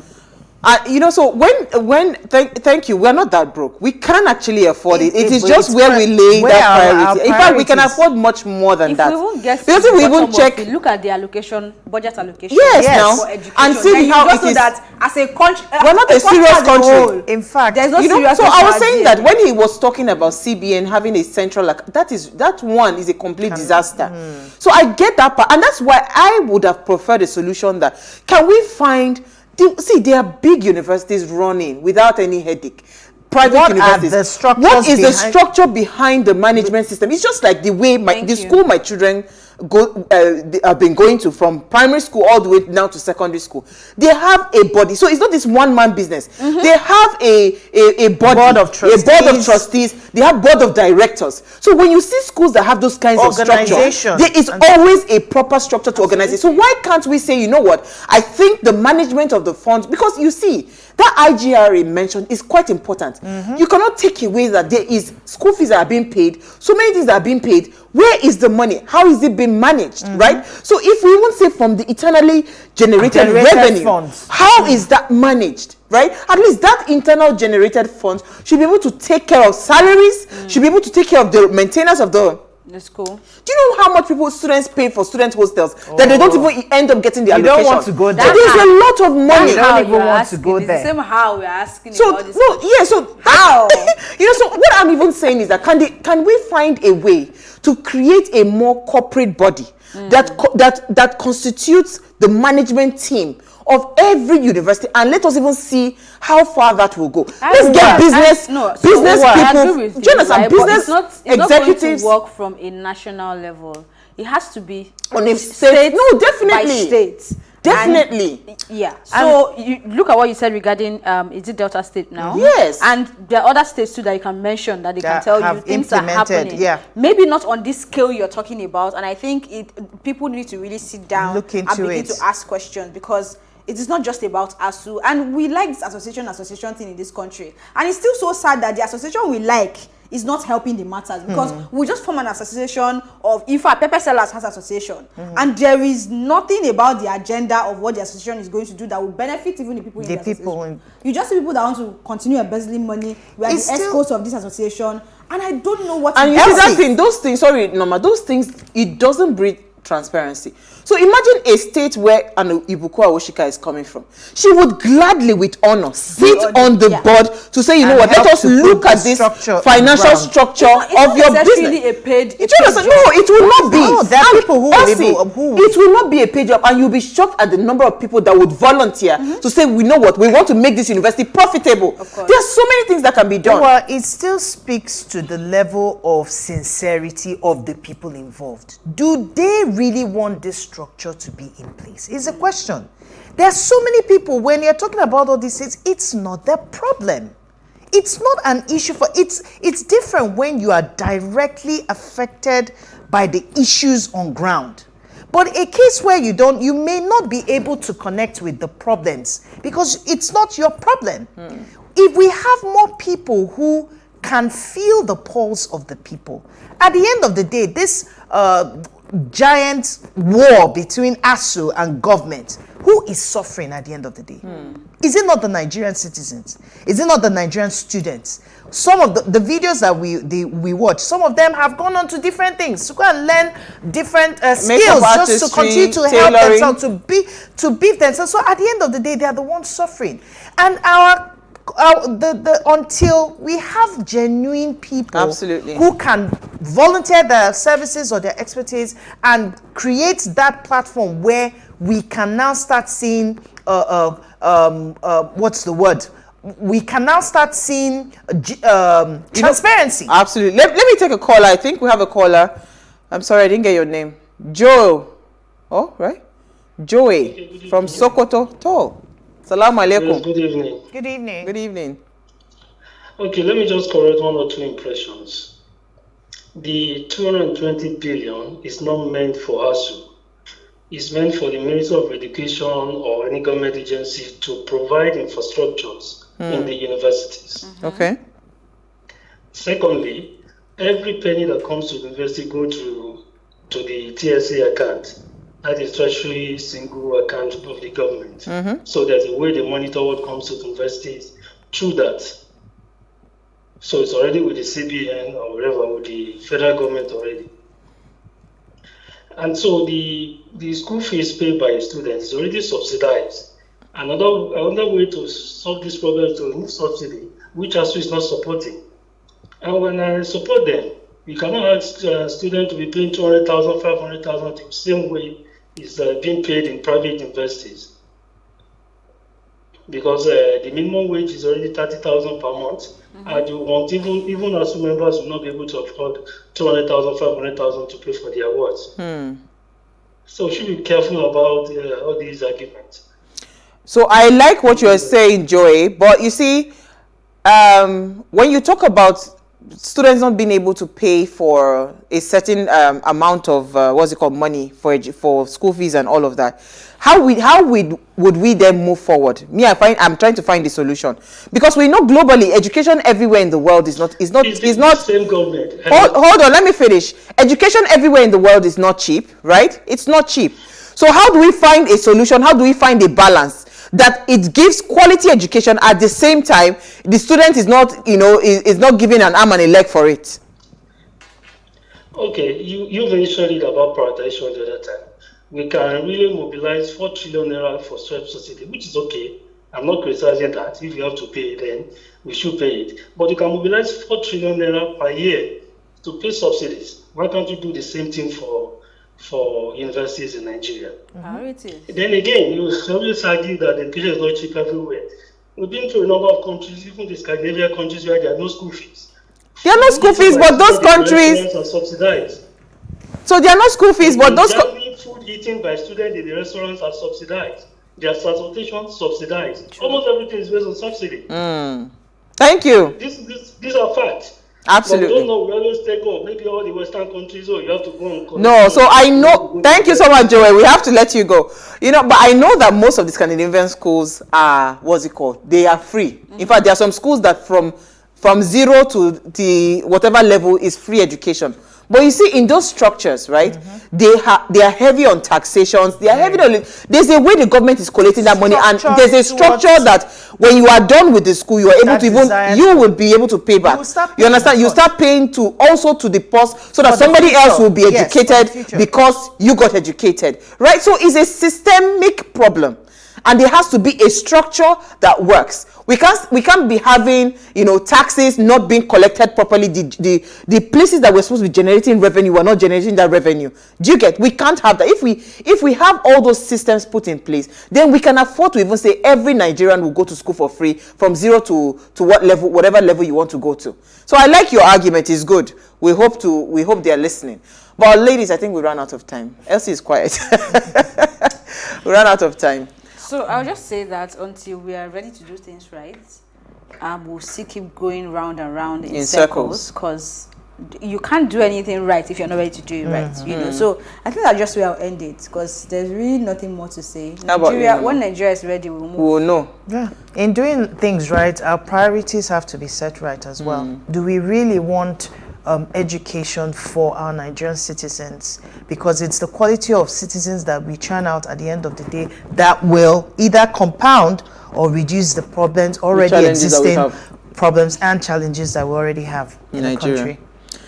Thank you to everyone that called. Maybe, just maybe, we really need that law that would ensure that those that are in government, especially governors and presidents, everybody from councillor level, you must have schooled in Nigeria. You first, you must have schooled in Nigeria, right? Even if it's just to your secondary school or to your first degree, right? Some level. Then your health too has to be here, and your children cannot school outside. Then I believe that we'll begin to do things. It's at all levels, or not? But if the case now is you can be president here, but your child is graduating from UK, and then you still go there, you take picture and you post it. Did you see that? Did you see that season where all their children were graduating? And we are posting it. We are posting it on social media. Why wouldn't they graduate? Well, so there will be strike. It doesn't really affect anybody. Absolutely.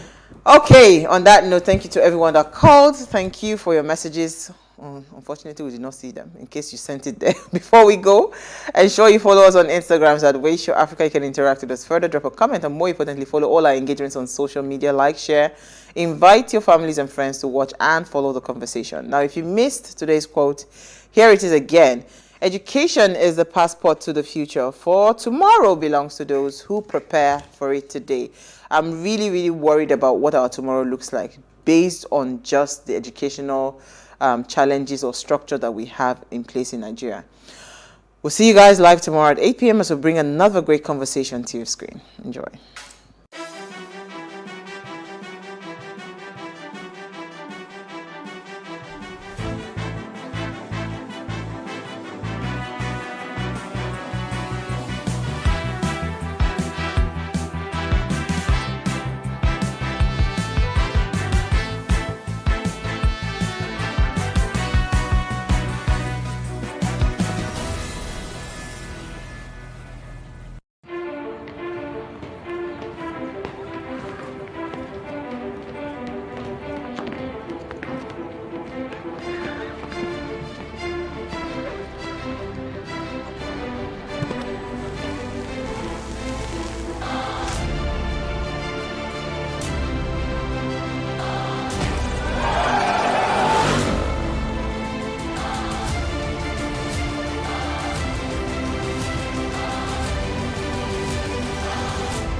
Increase the reach of your events or business services. To advertise on Plus TV Africa, please call 0906 000 5719 or 0909 040 8408, or send an email to marketing@plustvafrica.com. Plus TV Africa. Big stories live here.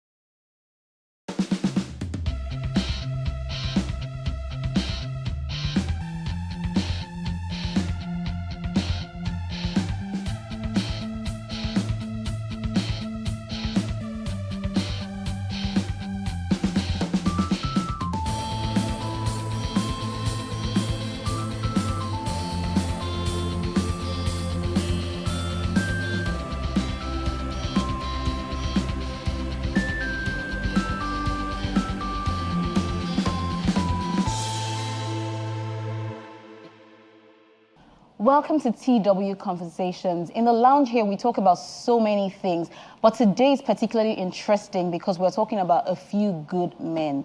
With me today is Mr. Praise Fowowe. He's a family systems engineer, and he's going to be talking about what really makes a man a good man. Is it his faithfulness, devotedness, loyalty, whatever it is? We'll be right back after the break. Please hold it there. Let's talk about all these together.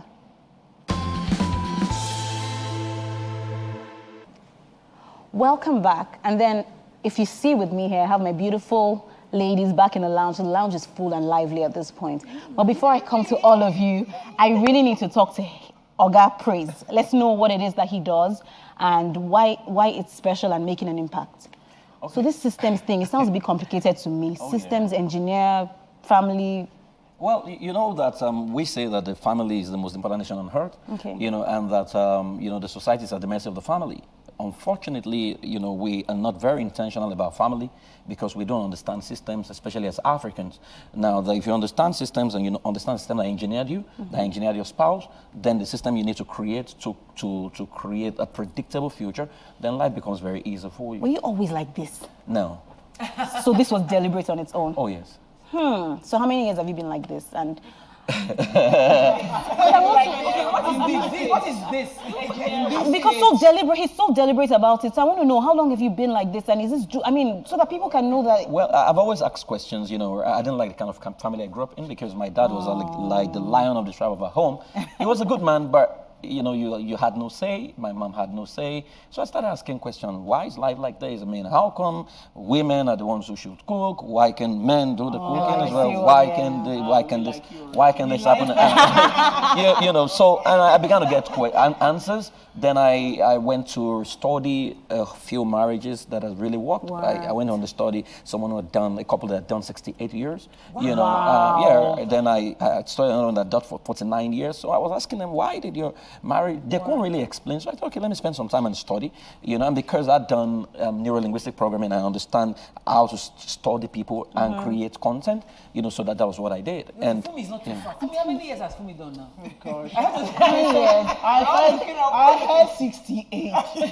So you're now going to make my 37 seem like child.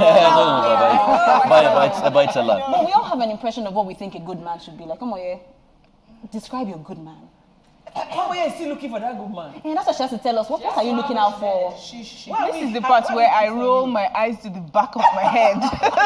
But I think that everyone, whether you're married or not, has an idea of what a good man is, whether you're married to one or not. One of the traits that I look for in a man is kindness, because a kind person is thoughtful and considerate, regardless of what's going on. And a kind person is not selfish, And I think that when there are challenges in a relationship or in life, these are traits that come to the surface, regardless.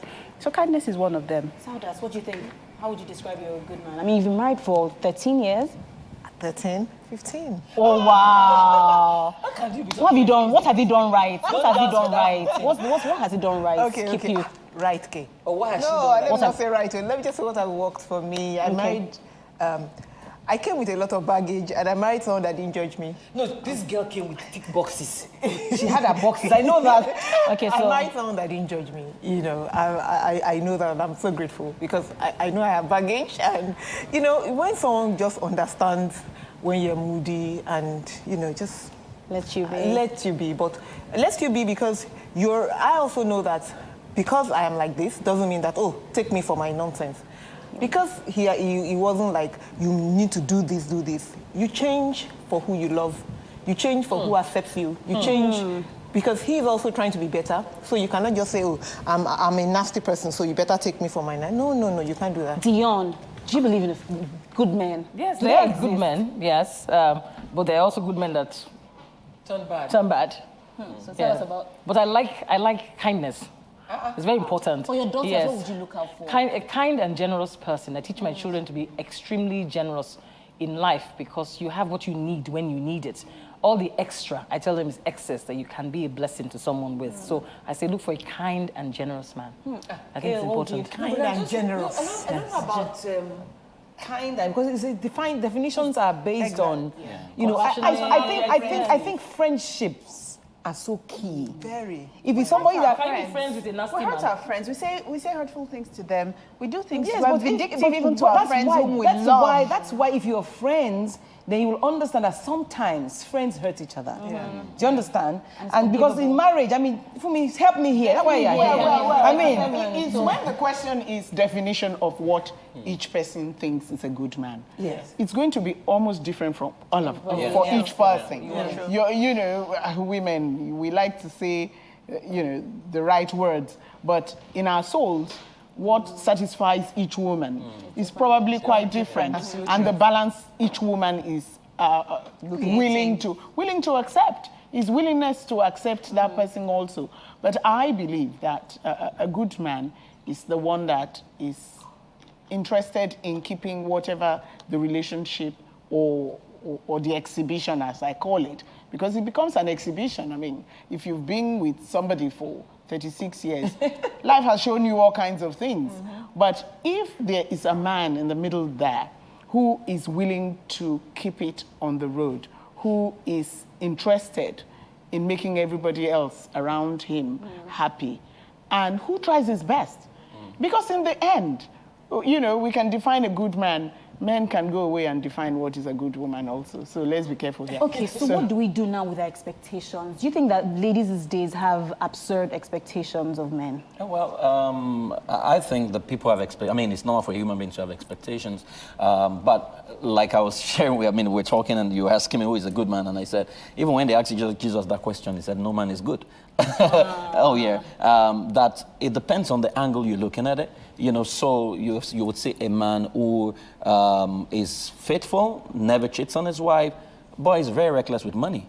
So his wife would tell you he's not a good man, because what happens is we all look for that dark spot in each person and we focus on it and magnify it and exaggerate it.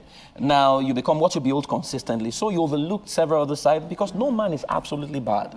No man is absolutely good. No man is absolutely bad? None. Do we all agree? Yeah, you should be asking. You will be shocked that even when Osama bin Laden was killed, there were people who cried. When Gaddafi was killed, there were people who cried. Yes. So you're not close to them. You don't know. So the people who are close enough see the good sides of these people. So I always say to people, you need to define what you're looking for, right? And if you can find out in your person, then it's fine. But maybe she said something about good people can actually become bad. Because remember that we're all coming from different backgrounds, and we could have been an engineer. There could be some self-sabotaging software installed already in you that you may not. Okay, install. Software. Hardware of humanity. So that's what makes it. Okay, ladies, already installed. That's the upbringing. Yeah. So the role of parents now. Yeah. So because you have all been engineered by different parents. So what was a bachelor, for example? Yeah, that's something is installed in you, because your interpretation of manhood will change. Your interpretation of who a woman will change. Yes. When I was growing up, all I saw about women were kitchen. They kept quiet. No, they couldn't hear, speak up, and what have you. So something was installed in me to say, hey, when you grow up, you are the lion of the tribe of your home. Your woman, you never get into the kitchen. It was insulting for a man to wash his plates or to go to the kitchen and things like that. Those things were already installed. Reprogram yourself. Oh yeah. So when women talk about being romantic, my wife had to teach me, because let me tell you, when I was growing up, my dad, I only saw him hug my mom once a year, and that usually will be crossover from 31st of December to 1st. And we usually look forward to it like 15 seconds. Now, how was I if I'd seen that for 28 years of my life, how was I supposed to be romantic? Now I know how to give flowers and all this kind of thing. So it's been installed. Now, the process of uninstalling the software is something you need to take personal responsibility for. So my own good man will be a man who is working on his good, who understands his self-sabotaging pattern, is honest about it, and is willing to get help. That would be your definition of a good man. Okay, that's willing to make the changes to make himself better. Yeah. Isn't that the definition for a good person? Well, male, female. Yes. No, I think we're saying good men. Answer the question? We did a show on toxic masculinity one time. I want him to talk on that a bit, and how did we end up with toxic masculinity now? Is it from the way this software something? Yeah, the average boy in Africa is socialized not to externalize emotions. So when two children are playing and the boy falls down and he wants to cry, you tell him, man up.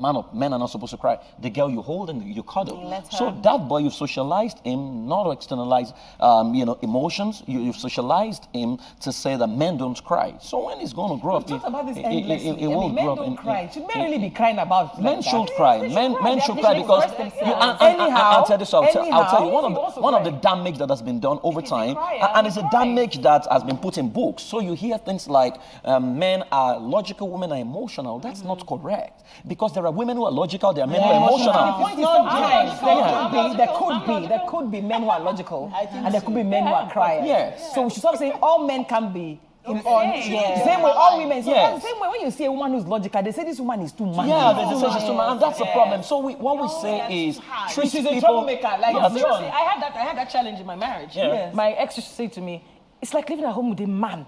And that's a problem. I want you to be soft. And I said to him, when you met me, I'm very logical. My father was a chartered accountant, and he made me do my mother's books where kids were playing. I used to do our books all the time. I wasn't allowed to play. So I can decipher right from wrong. I may agree to go along with you, but I choose to. I'm very logical like that. I'm not carried away by my emotions so much. I'm sorry, to me, you know, we can be logical. You see the question, the point you made there, one should be willing to change. Yes. How have you balanced it for yourself? That's the point. When you talk about a good man, especially in a marriage, I always say that you have participation as a person. Participation. Yes, your own participation is also going to be very important. And it is how you bring the goodness out of a man sometimes. Of course, there are excesses and extremes that you cannot ask a woman to go through just because we're trying to uninstall that software. but your participation is going to be important. Before we get into a more heated conversation, please, we need to go on a break. We'll be right back. Don't touch that dial. Welcome back. So before we went on a break, we were talking about installing and uninstalling. So at this point, somebody has crawled into the chair we need to know what it is. So he had said something that it's not our place to uninstall what has been installed. Whose juice is it? And that's why you get a professional to help out, because, you know, some of the, except in situations where the man is not willing to show up for his session in therapy, then you activate his wife to help. You need to activate his wife to help. Yeah, because, I mean, men manifest different behaviors per time, and the strategy to crush a particular one is totally different from the other. That's why you need to understand who the man is, you need to understand his upbringing, you need to understand how he became who he is. That's why we need a systems engineer. How many men come? 96% women. You see what I mean? Yeah. And they come without their spouses. But you know, interesting thing that in therapy now, a lot of men are showing up. Wow. Because men have started out meeting in communities, and they're now beginning to see some of the problems for the person. Why are they not showing up? Well, because again, you were not socialized to speak about your problem as a man. That's it's part of manning up. You tell him, man up, man up. I mean, women are the How are we going to change that in the home? Who is it, the father or the mother, that you're going to change that for our young kids now? But you know, interesting thing is the men we talk about today were boys that the women of yesteryears built. Yes. Oh, so in other words, Are you dropping it on our show? I'm not dropping it on you alone. I'll give an example. My mom put me in the kitchen. Right? Well, as a boy. So when I was getting married... Did Daddy say, why are you sending him to the kitchen? When I was growing up, right? I mean, when I got into marriage, I wasn't expecting my wife to cook for me. Right? And the same is it wrong to expect your wife to cook for you? It's not wrong. It depends on what works for you. My son is living with the same expectation right now because he's been taught to cook, he's been taught to wash his dishes. And so again, it comes to the system that you have in place in your home to engineer the kind of future you what we should be doing now? Okay, so the first thing I say to couple is this: marriage is the coming together of a man and a woman from two different nations to create a new nation that will promote the best interest of all and whose culture will give our world rest. So when people are coming into marriage, the first thing you need to ask is, what nation are you coming from? What nation is your husband coming from? The problem we have is when a man from a third world nation gets married to a woman from a first world nation. Upgrade now. Or the other way around. Or the other way around. That's unequal you. So nobody have to work. It doesn't mean it's not possible. No, it's not. It doesn't mean it's not. But you see, the problem is this. The problem is this. If you're from a third world family as a man, your wife is from a first world family, you need to understand that that's God's blessing to take you out of third world to first world. So, but a man is not socialized to learn from his wife or to be mentored by his wife. So all he's going to be doing is to drag her down to his level to say, this is how we behave in my culture, this is how they behave in my culture. Exactly. So he's installing that software again. So it can be the other way around as well, right? And that's why there are assessments that people take right now that shows the kind of world you belong to. So now say, okay, so when you begin to ask questions like, who is superior between a man and a woman? And the man says, it's a man. And the woman says, no, there should not be superiority or inferiority. We're the same. Then you know there's going to be problems. So you want to navigate all those things before you get married. Now, when you navigate that, you now ask people, okay, what nation do we want to build? What will be our family vision? What values must we subscribe to? And this is a critical issue. Nobody created nations. How do we solve the problem now? Some men have complained that the bad behavior was brought out of them because of their spouses. Yes. So she brought out the worst in me. That's how they put it. So that's their own. Exactly. So do you think that these things? Women also say that. I will not totally agree. I don't. No, it was there. but you It was can dormant. It was pull activated, yeah. But somebody can trigger it Yes. or activate it Honestly, or deal with some it. men are living in hell bad. in their marriages. Yeah. I sit in counseling regularly. Yes. A lot of men are going through troubles, Yes. and I know what some women have done to men. But again, there are skills because we say nothing means anything except when you're attached to it. So a woman was saying to me that her husband calls her useless all the time, useless. And she was going through depression, So when she showed up, I said, useless. Oh, really? I said, is the meaning you have attached to that useless? So I asked her to write useless. Can you write it out? So she wrote it. So within that word useless, there are two words. What are they? So use plus less. So I said, can you flip? So she flipped. And what does it mean? It sounds like less used. So I said, your husband is not insulting you. He's only announcing his incapacity. That he lacks the capacity to maximize you. Now, all I did was change the meaning for. Change the meaning for. Now it's you are teaching all these young wives lingo. So you need to change the meaning for them. But truth is, your spouse can bring out the worst in you, or improve you. Or improve you. Yes. So can we redirect? Are there any good men really? Because I think my husband is a good man. My husband is a good man. My daddy is a good man. So is my husband, actually. Okay, so my husband is the bad one now. Are you a good woman? But let me tell you what. That's the thing. What I tell young girls like you now is that. Why are you looking for a good man? Are you a good woman? I said my husband is a good man because he brought out the good woman in me. Yes. I went into marriage ready to scatter. That if it doesn't work, marry. But my husband said marriage is forever because he decided to be that way. That's why I wonder, if I wasn't, am I really, could I have been the best wife? Maybe not. Yeah. But he made sure. I say, if you want a woman to be a particular way, the man has a responsibility to make it. Do you agree? I agree. I think anyone that can bring out the best in you is a good man. Right? Anyone who is not threatened by your success is a good man. Yes. Because that's the problem. People try to, and that definition I gave about marriage is that promote the best interest of everyone. Yes. So what that means is, because a couple, people don't understand what a couple means. And I say the easiest way to understand a couple is to visit the mechanic, the auto mechanic, and observe how the couple in engine. To say that when your wife succeeds, right? You are a successful man. Because the word husband is the word bridegroom, which means a groomer of a bride. So your job description is to actually groom her and set her free to be better than you. Successful woman how do you find a good husband? Oh yes. Oh yes. Because if your husband is if your husband is insecure, if your husband is insecure, if he's insecure, you're going to be messed up. Because every attempt to become the best of you is going to stifle. But a lot more men are insecure now. Omoye has one very important question. I have a question. Observation. They said report yourself. She asked me, so Omoye, how are you going to find him? I'm like, find him. I'm not supposed to find him. He's supposed to find me. Says who? Who says you can't find him? That's what the Bible says. Whoso finds a wife finds a good thing and obtains favor from the Lord. Yes, and I don't think that I'm supposed to find him. I'm supposed to just keep being the best person I can be as a person and as a woman.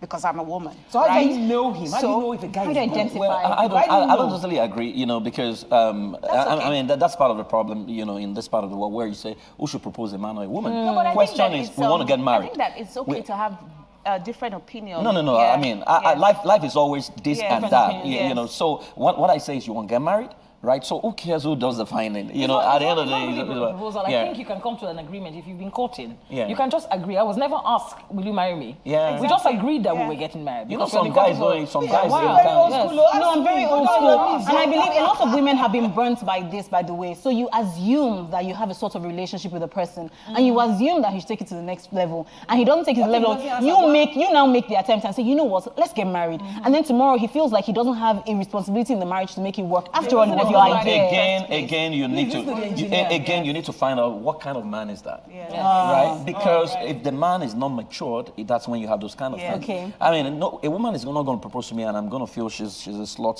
She's found a good thing. That's you. Right? That's me. Again, who are these men? And that's a question we need to ask. My right? generation. What is the relationship like before you start? If you're best of friends, best of friends can say things. Can I talk about my generation, though? If your son came to you and said his girlfriend proposed to him, if I like the girl and he loves the girl, who cares who did the proposal? Exactly. So you're telling us these days that we should, single ladies should take initiative. I'm not saying, that's not what I'm saying. Oh, you no, know, I mean, not- what works for you? Told me. What works for you? I mean, because when the Eats it was in town, you know, I actually went online and I saw loads of people actually propose to their husbands and their marriages are working. In fact, while I put it on social media, a lot of pastors actually called me to say, Praise, we've not been able to say this out, but my wife actually proposed to me. I'm like, why can't I say culture? You know, so again, so you'll be shocked. We should propose some kind of You will be shocked at the number of people actually propose to their, but they can't say it out because people will laugh and all this kind of But thing. also, I think when you say proposed, culturally, women, even a lot of women who propose, they say, what are we doing? Is this going somewhere? That is a proposal. Yeah. And then you hardly find any woman going on her knees to, and I mean, many relationships, That's the drama, even when that's the the drama of proposal. Yes, that's the not drama. proposal. And even when a man proposes. The drama of proposal is going on your knees. Yeah. Even when a man proposes, he doesn't always say, sorry to cut you, he doesn't always kneel down and say, there's a conversation. Yes. I think this relationship is doing well. I think both of us are in a good place, and I would like us to, yes, and that's a proposal. So no, but if you're talking about marriage now, but even in a relationship where two people are dating each other, you know, if you really are in sync, there's no fine lines now. That's my assumption. If you are dating each other, you don't want to assume in relation because people are but because when I say that, I'm a very open person. So we speak about everything. So we must have talked about it at some point. Maybe what you do is definition of the relationship. Yes, Yeah, you need to define your relationship now. You know, when it crosses from friendship to whatever. Who's a good man? So let's wrap up. Let everybody tell us what you've learned and what you think a good man is. And if your mentality has been tweaked a bit, let us know this. Can I ask a question? I want him to address the people that were the boys that we're raising now. How are we going to make them good men? I don't want to be hearing a few good. No. How are we going to raise new generation? Yes. How do we multiply now? Okay, so there's what we call the perceptual code of your child to say who do you want your child to be. Now, when you create that perceptual code, then you create a script around your child. But the problem is, a child learns from what it sees, you do not what you say. So you got to model, you have to model the perceptual code. One day my son, I used to be bigger than this, my son was having a conversation and he says, when I grow up, my tummy will be as big as my daddy's tummy. Yeah, that's what it's going to be. So I had to hit the gym and, you know, so again, let's become the future we want our children to become. And I think that's what we need to do. Your perception of you good men. Well, remains the man that brings out the best in his woman, regardless. You know, it shouldn't be a function of whatever. Just bring out the best in the woman. I believe it's the man that's willing to work on it, and I believe that he can be helped by the good woman by his side. Man that brings out the best in his woman and the woman that brings out the best in a man, basically. I think it works in sync, yes. I like to think everybody has said it all. Ditto. Ditto. Thank you so much for being with us on the show today. She chose to do a question instead. Okay, sorry. Thank you so much for being with us on the show today. This topic is extensive. We really can't go around it, but we know we have to go and we've learned a lot. Please, men, it is your responsibility to run a home and raise leaders. Please take it with all seriousness and be intentional. See you next time on the show. Be intentional. What's it then? Thank you so much. You loved it? Yeah, it was heated. It was There was a time.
Hey, what's up, guys? You're welcome to another edition of Plus Event, and I remain your host, Ifeoluwa Oshukeye. Your absence isn't an excuse anymore, as Plus Events is all you need, as we bring you the glitz, the glamour, and loads of fun. Oh, definitely. Right, no question. He's a living legend.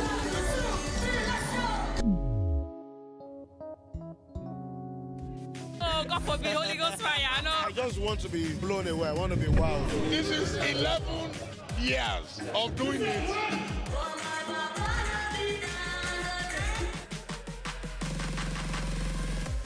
I'm surrounded by so much positivity. No, it's okay.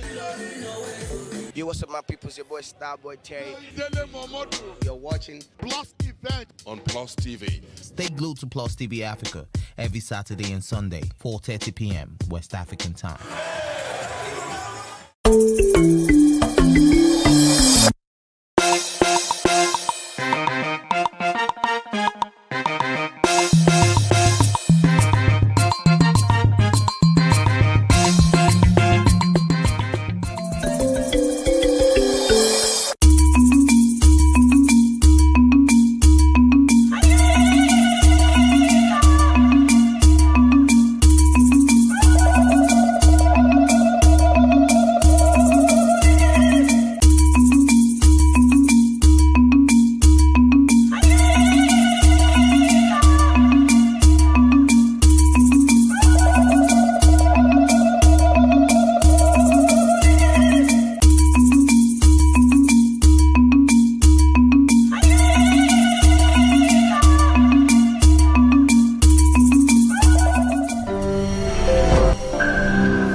There is no voting on social media. To vote, you would require permanent voter's card. To get your PVC, visit cvr.inecnigeria.org. Create your account with a valid email address and start the registration process. An activation link will be sent to you. Click on the link and activate your account. Fill out the form, pick and submit a convenient date and time for your biometrics. Print the application slip, which should have your QR code. On the appointed date, go to the nearest INEC office for your biometric capturing. Thereafter, you will get a registration slip to pick your permanent voter's card when ready. Get your PVC today. This message is from Plus TV Africa.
On Plus News Now, Vice President Yemi Osinbajo Tunde Bakare purchased 100 million APC nomination form.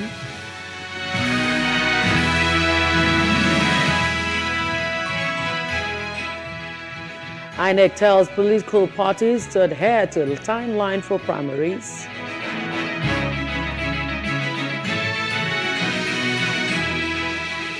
Somalia to hold presidential elections come May 15, 2022.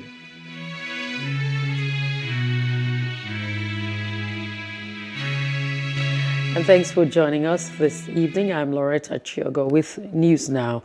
As part of its support for the candidacy of the Vice President, Professor Yemi Osinbajo, to become Nigeria's next president come 2023, the Progressive Project, a coalition of different social political groups across the country, purchased the presidential nomination form on behalf of the Vice President. But we are here purposely to pay our fees for the form of presidential candidate aspirants. And Vice President Yemi Osubanjo, Senior Advocate of Nigeria, we have collected his form on his behalf now.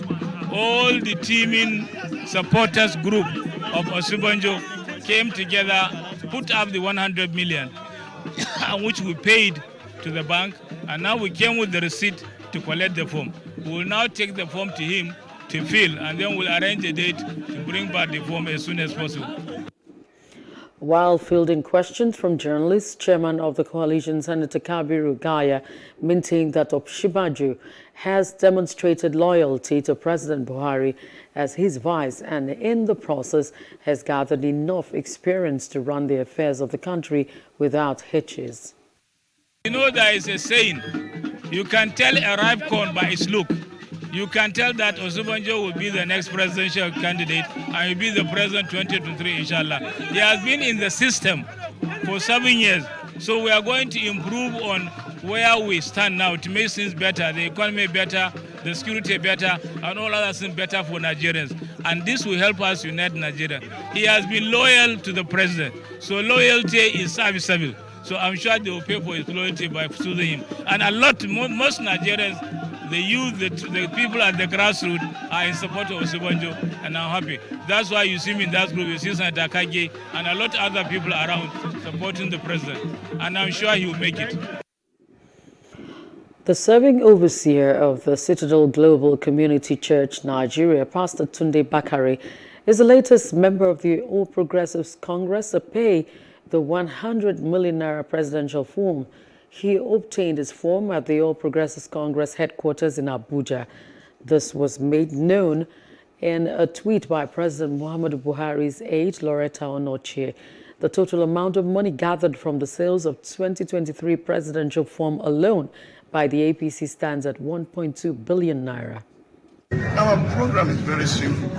Peace, progress, prosperity, and possibilities. Upon those 4 pillars, Nigeria will be rebuilt, and the hope of many citizens will be rekindled. We are all going to join hands together to make it happen. No other nation will fix our nation. We will take Nigerians from all walks of life, within and without, those in the diaspora, those within, to rise up and say, it's time to rebuild our nation. A former governor of Ogun State and senator representing Ogun Central District, Senator Ibikunle Amosun, has declared his interest to vie for the All Progressives Congress presidential ticket in the forthcoming primaries from May 30 to June 1st, 2022.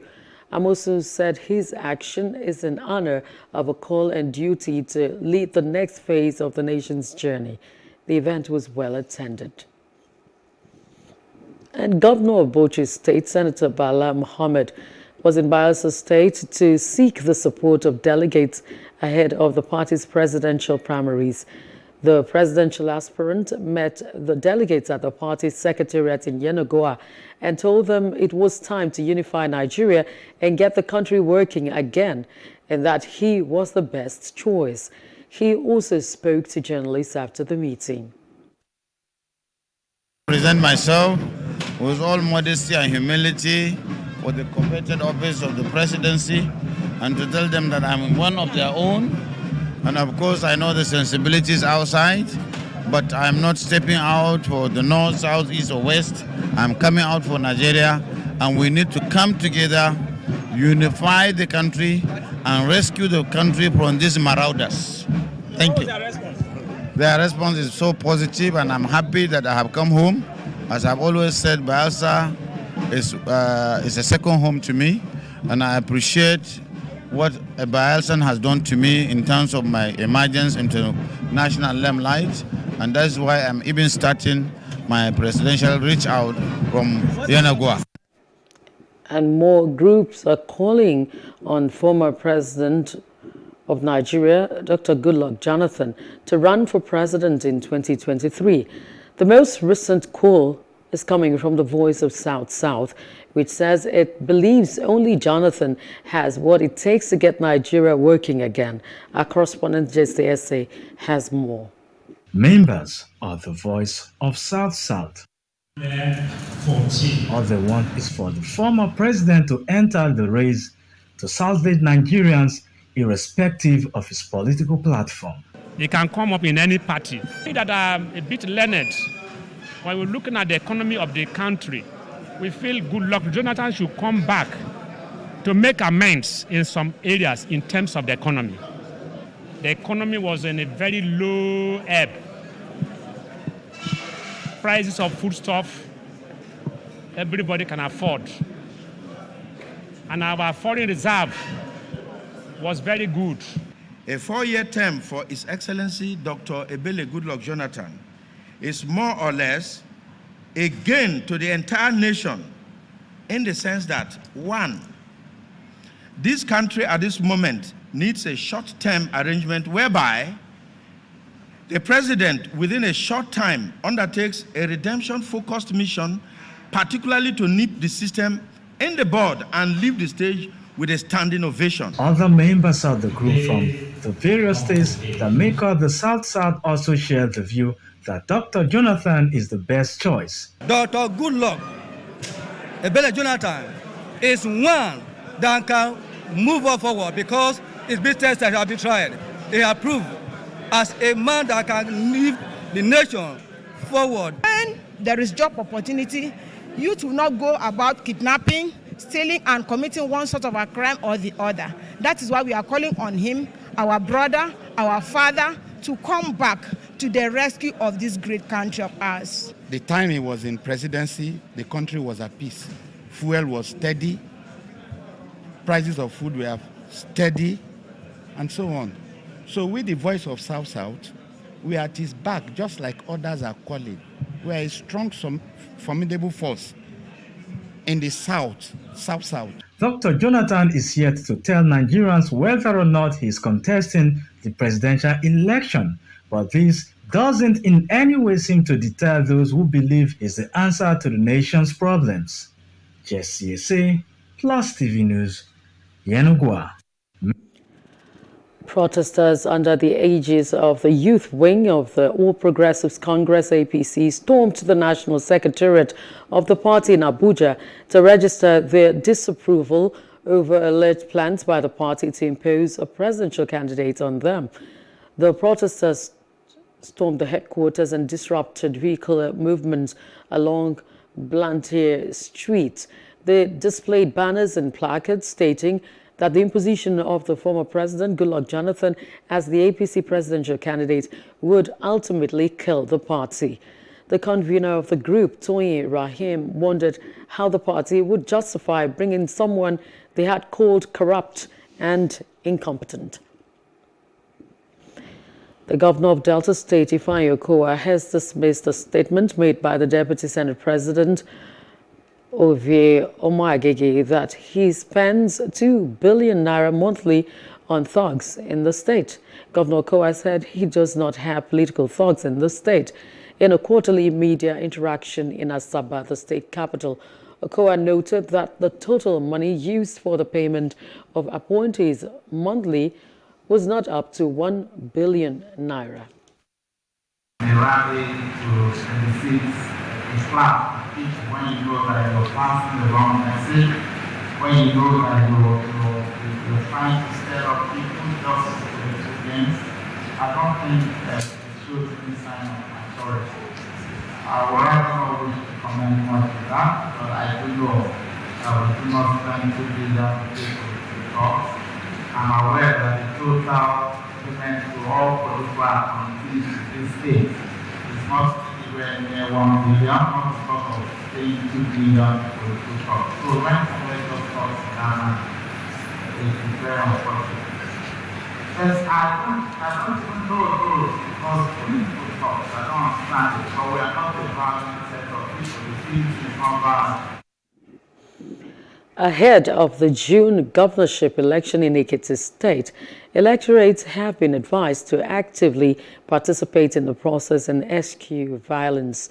At a one-day conference on increasing youth voter turnout during elections in Nigeria, stakeholders identified electoral violence, vote buying, and marginalization of women and youths as some of the major challenges to the electoral process in the country. The multi-stakeholder forum expressed worry that in the 2018 governorship election in Ekiti State, less than 43% of the registered voters came out to vote. Marginalization and discrimination of women and youth is also an excuse, is also a reason for voter apathy. And our stakeholders here today, as a major stakeholder in your field, as a stakeholder, this is an opportunity for all hands to be on deck in strengthening citizens, centered, accountable, and result-oriented leadership and governance towards realizing our development goals. Many of you are graduates, but no job. And our generation are operating. It's a shame on us. Let me say this. So, what we have failed to do, we're expecting you people to come up and do it. And smash it on our face. Let us see our failures before we leave this place. As citizens of our dear state, because if you don't participate, like we keep saying, you don't have the right to criticize or advise the government you are not involved in bringing to power or stopping from getting to power. So you don't have the right to say they did not do it well. The Independent National Electoral Commission, INEC, has advised political parties to adhere to the timeline for the conduct of their primaries for the 2023 general elections. INEC stated that the deadline for primaries is firm and fixed. According to the National Commissioner and Chairman, Information and Voter Education Committee, Festus Okoye, the Commission released the timetable and schedule for the 2023 elections in February, which has provided for parties to conduct their primaries for the nomination of candidates from April 4 to June 3.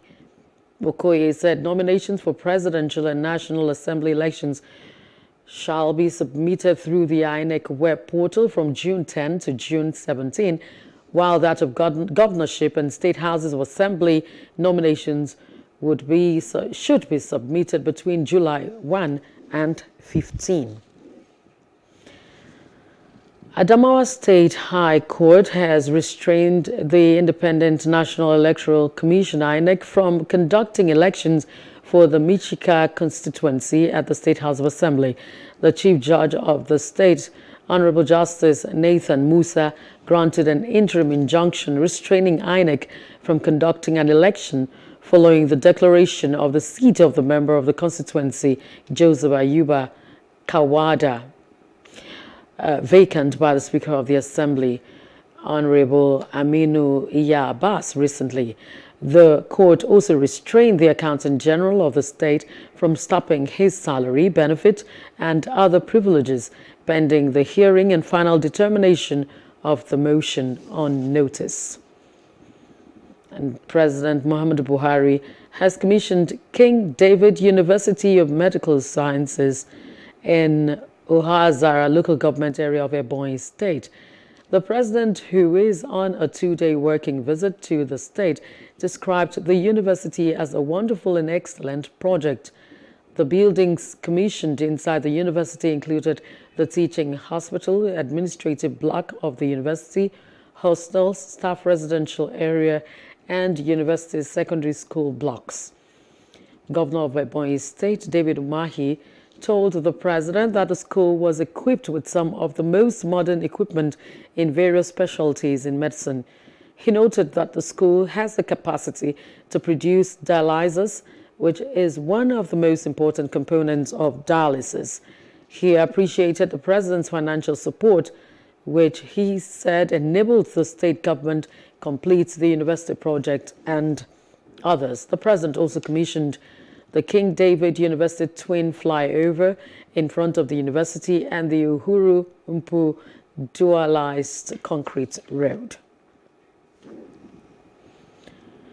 The family of the late Bamishe Anyonwola, who was allegedly raped and murdered in a BRT vehicle, has written to the Lagos State Attorney General seeking private prosecution of the murder charge against Andrew Omoni Koran, the BRT driver and suspected killer of Bamishe. The former chairman of the Nigerian Bar Association, Adesina Ogunlana, said that family was concerned that the second rape allegation against the suspect by another person may complicate their matter. There are issues that are arising that make the family to be worried, to make a member to be worried. We look at even the charge itself. These are issues. When you go to the charge, you find out that this gentleman accused of murder is also accused of rape in the same one charge of two different people on two different occasions. Sister to the deceased demanded that justice be served while calling on the Lagos State government and the Commissioner of Police not to sweep the case under the carpet. I don't think we have good government in this country. Because I trust if we have good government, they would have fetched the remaining people that killed my sister, that murdered her. They would have fetched them out. But one thing I want us to know is that justice has to be done. You can't kill our sister, our loved one, and think you will still be the one to judge. No. We want you to handle the case to our lawyers here. That is what we want, and that is what we request for. To fight for the justice of my junior sister, Bamiche, and justice for all, so that this will not happen to you and I again. Any city without a fully functional infrastructural system will suffer a setback, as such engineers must be well trained so that they can do their best to grow the nation from an infrastructural perspective. The Managing Director of Lagos Metropolitan Transport Authority, Lamata, Engineer Bimbola Akinyajo, stated this during her presentation at the 2022 alumni luncheon of the University of Lagos Faculty of Engineering Alumni Association. Plus TV News correspondent Love Ikuko Yedokun tells us more. It was a reunion, a veritable networking opportunity for the alumni of the Faculty of Engineering, University of Lagos. It was also an avenue to give back to their alma mater through the launching of a 500 million naira fundraising project for the faculty. Away from that, Governor Babajide Sanwo-Olu and the same cashed in on the opportunity provided by the reunion to tell the impact of the alumni on the state's infrastructural development in less than 3 years. And so the blue line you can see is a massive feat of engineering, and I'm sure all of you need to be proud of it. From 4 lanes, we changed the design to 10 lanes. So we took a massive right of way to do 10 lanes, and we were very smart to keep a rail corridor in the middle of it. So the alignment actually is about 16 lanes, because when you've done 10 lanes and you still have enough alignment to keep a rail, corridor, was a main feat. And that's why we're able to, preserve, and which was the most difficult option to take. But because we were committed at that time to say, you know what, let's have the audacity to want to do it, and that's why we started it. The 4 stations, Mile 2, Alaba, Igomo, and National Theatre, they're completed. You will notice that Mile 2 and Alaba, they have 2 concourses. Obviously, that's based on studies that had been done to determine sort of ridership that we would get, and we realized that, and I mean, it's obvious. Mile 2 is a market area, so there's a lot of people there. So that's why we have 2 concourses that allows us to take on more passengers. It's the same thing in Igomo. Same thing in Alaba. Igomo and National Theatre are also completed. We have pedestrian bridges at each of those stations that allows us to bring passengers from one side of the expressway to the other. The Managing Director of Lagos Metropolitan Area Transport Authority, Lamata, spoke with journalists on the sideline of the event. Infrastructure is owned by all. So it means that as an individual, you have a responsibility. Something has been built, not to destroy it, not to vandalize it. And so therefore, people also need to be aware and also take ownership. And that's what I always say. If something belongs to you, you are not likely to go and destroy it. She also told the forum that over 5,000 people affected by the construction of the rail have been compensated by the Lagos State government. From Lagos, Love Ikuku Oyedoku, Plus TV News. The Nigerian Electricity Regulatory Commission, NERC, has given approval to DISCOs to increase their tariff.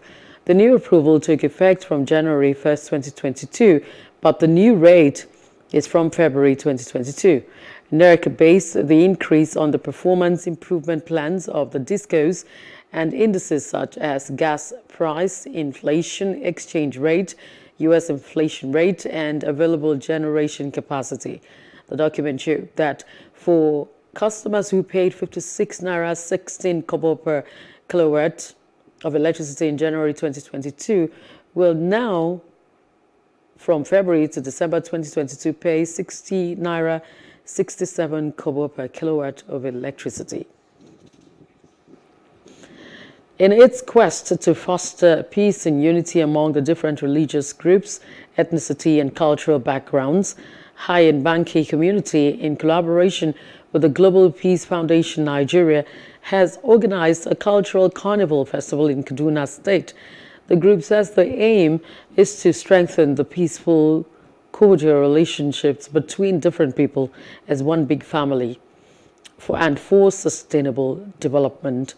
Plus, TV correspondent Habila Darafai in Kaduna filed in this report.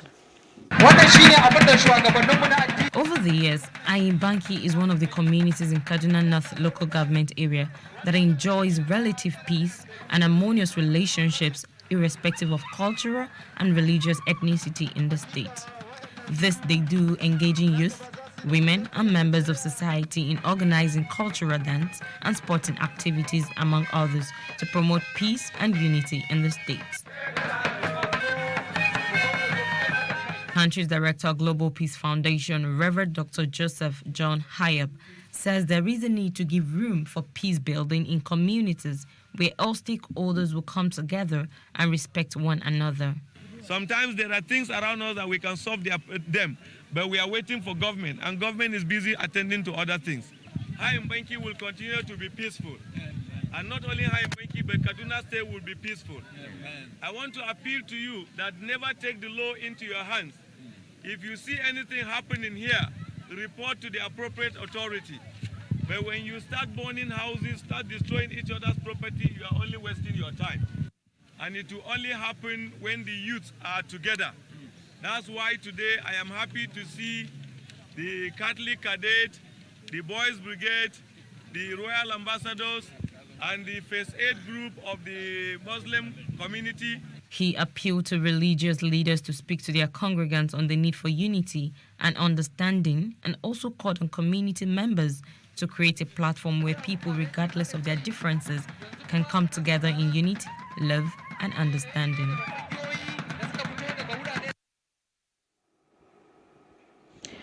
The prices of food and other commodities keep skyrocketing daily, touching on the cost of living in Nigeria. Feel the pulse of people on Street Views.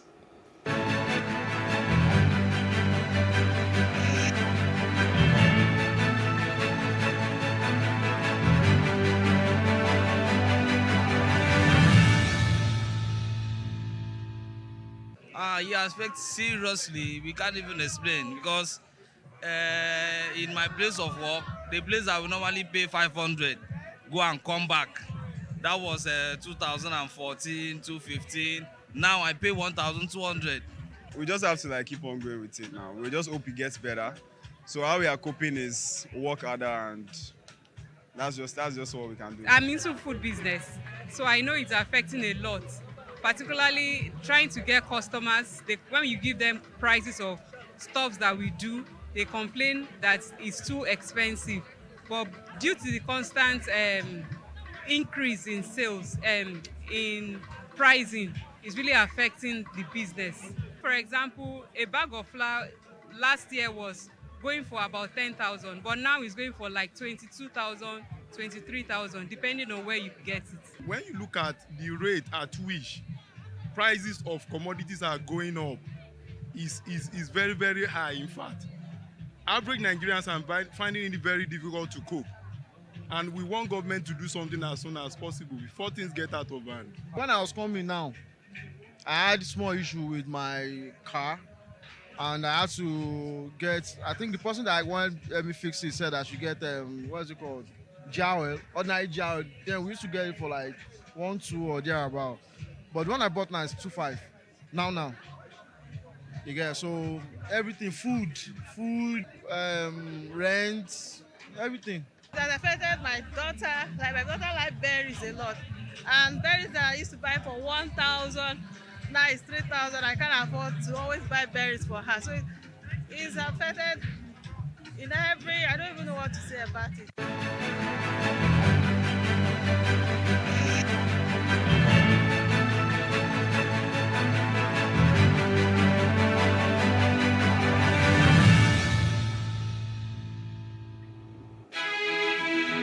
And still ahead on Plus News now, Cameroon set to chair African Union Peace and Security Council.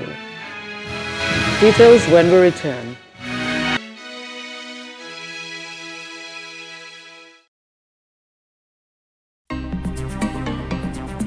Life can be fun and rewarding, but it also comes with some risk. As in business, you win some, you lose some. And that's why you need to be wise in the choices you make. It's like placing a bet. Again, you need to be wise. Wise in choosing an innovative platform with the highest market options and highest odds ever. That's why Winners Golden Bet, the leader in online, in-shop, virtual, and live sports betting, gives you enhanced platforms that offer you the best chances of winning. For betting on live soccer matches, live dog races, and virtual games. Winners Golden Bet is your best bet. Instant payment of winnings guaranteed. Play online or in any of our numerous shops nearest to you. Hey guys, be wise. Play on Winners Golden Bet. Winners Golden Bet, the wise choice.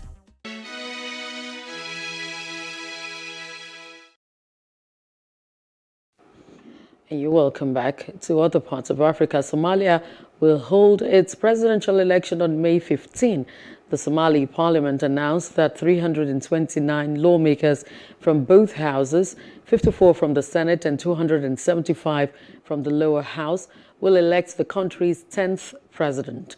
The presidential election date will coincide with a historic day, as the country will also commemorate the 79th anniversary of the Somali Youth League, formed on May 15, 1943, by 13 young activists who spearheaded the struggle for a united and independent Somalia in 1940s and 1950s. The committee said the presidential candidates will address Parliament on May 11 and 12 on their policies ahead of the vote. The presidential election, which is 15 months behind schedule, comes after Somalia concluded parliamentary elections in April. Togolese President Faure Gnassingbé has welcomed Mali's request for mediation. Togolese Foreign Minister Robert Dusay, who confirmed this, said that the president and his government are ready to facilitate a fruitful dialogue between Mali and the international community.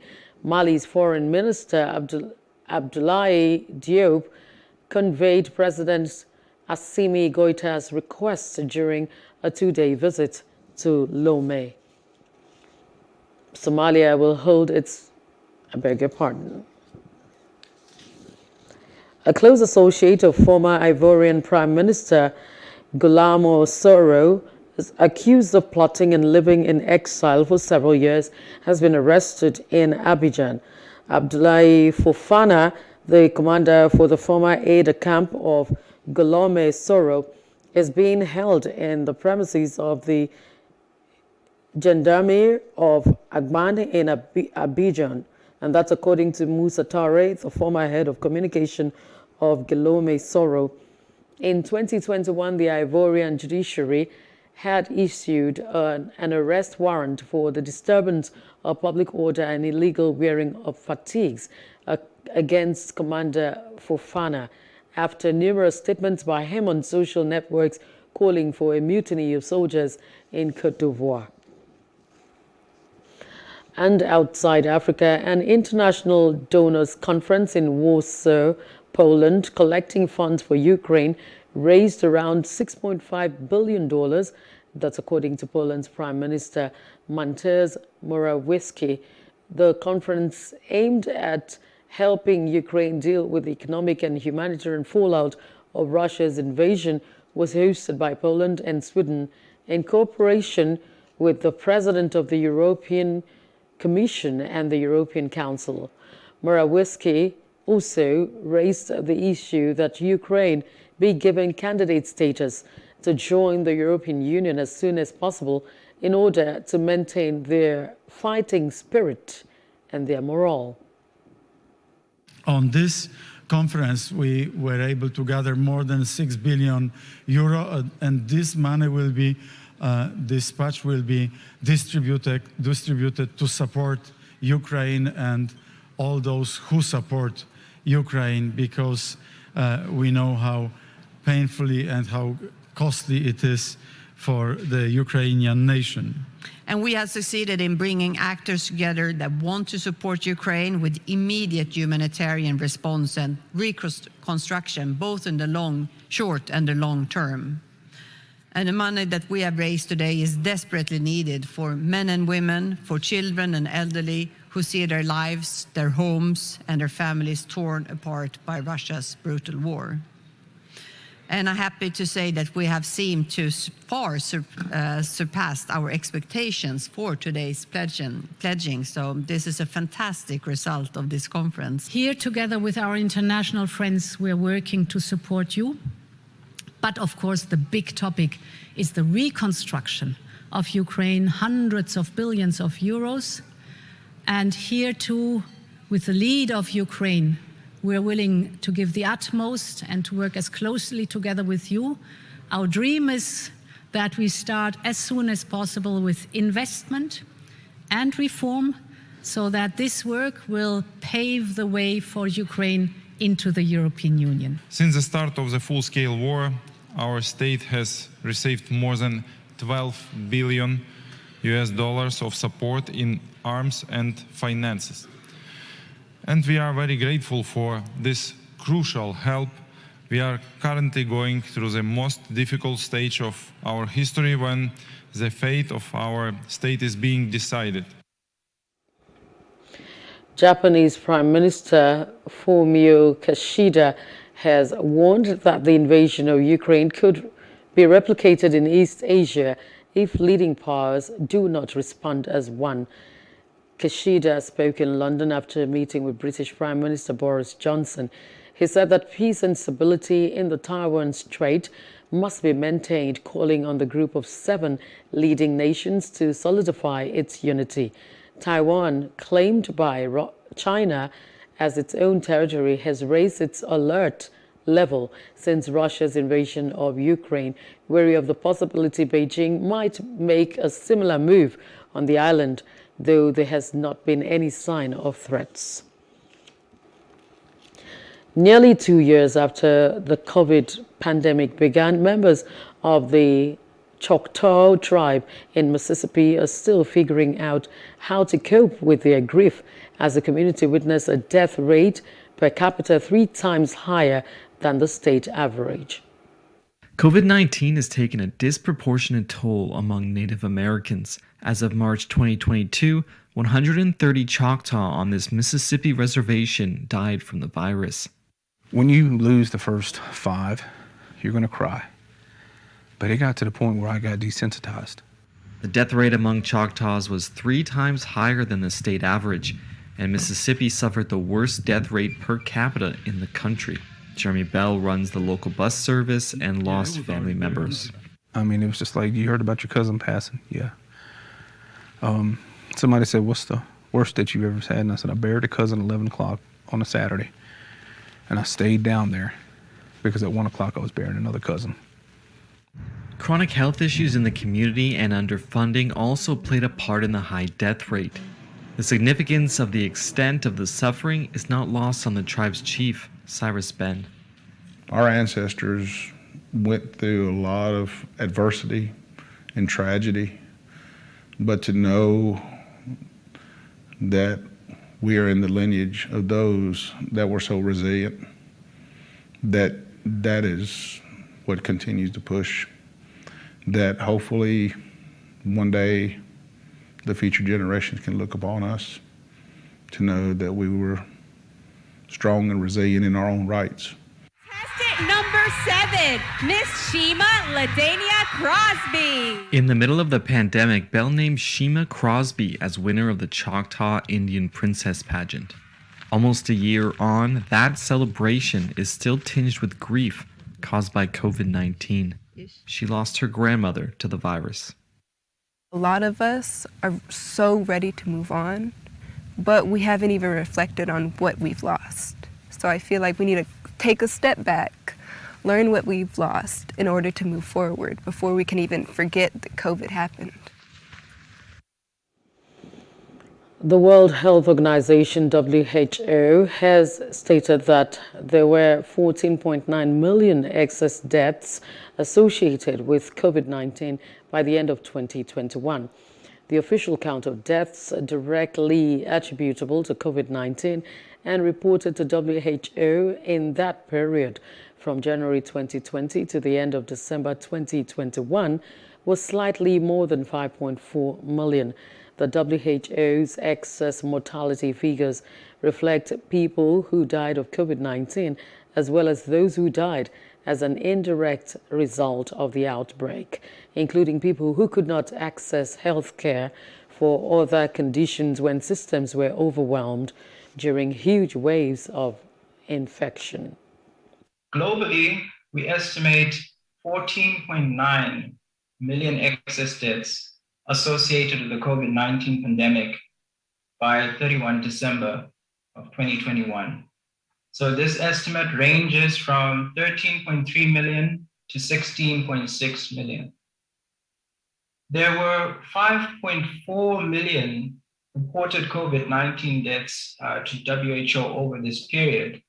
So this excess estimate represents 9.5 million more deaths, or 2.75 times more deaths than reported.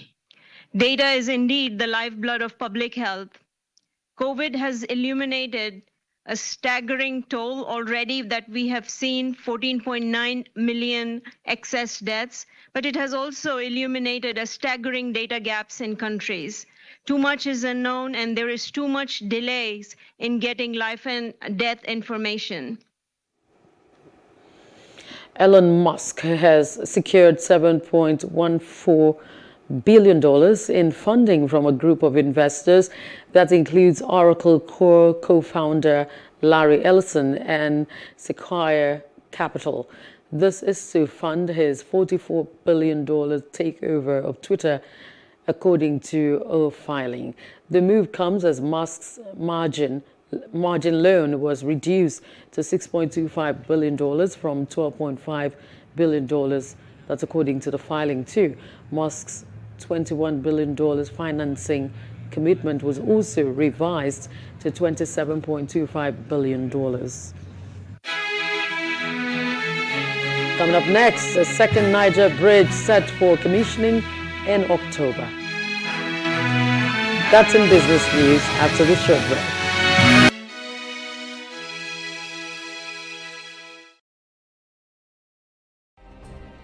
Nigeria's Niger Delta region, from where the black gold fuels Africa's largest economy, where the lines between wealth and poverty has never been thinner. Conflicts, poverty, insecurity, and environmental challenges daily confront the region.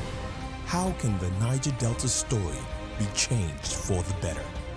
Join Mamude Akuga at 9 p.m. every Friday evening on Plus TV Africa as he probes deep in search of solutions. Inside the Niger Delta with Mamude Akuga, the authentic voice of Nigeria's oil-rich region.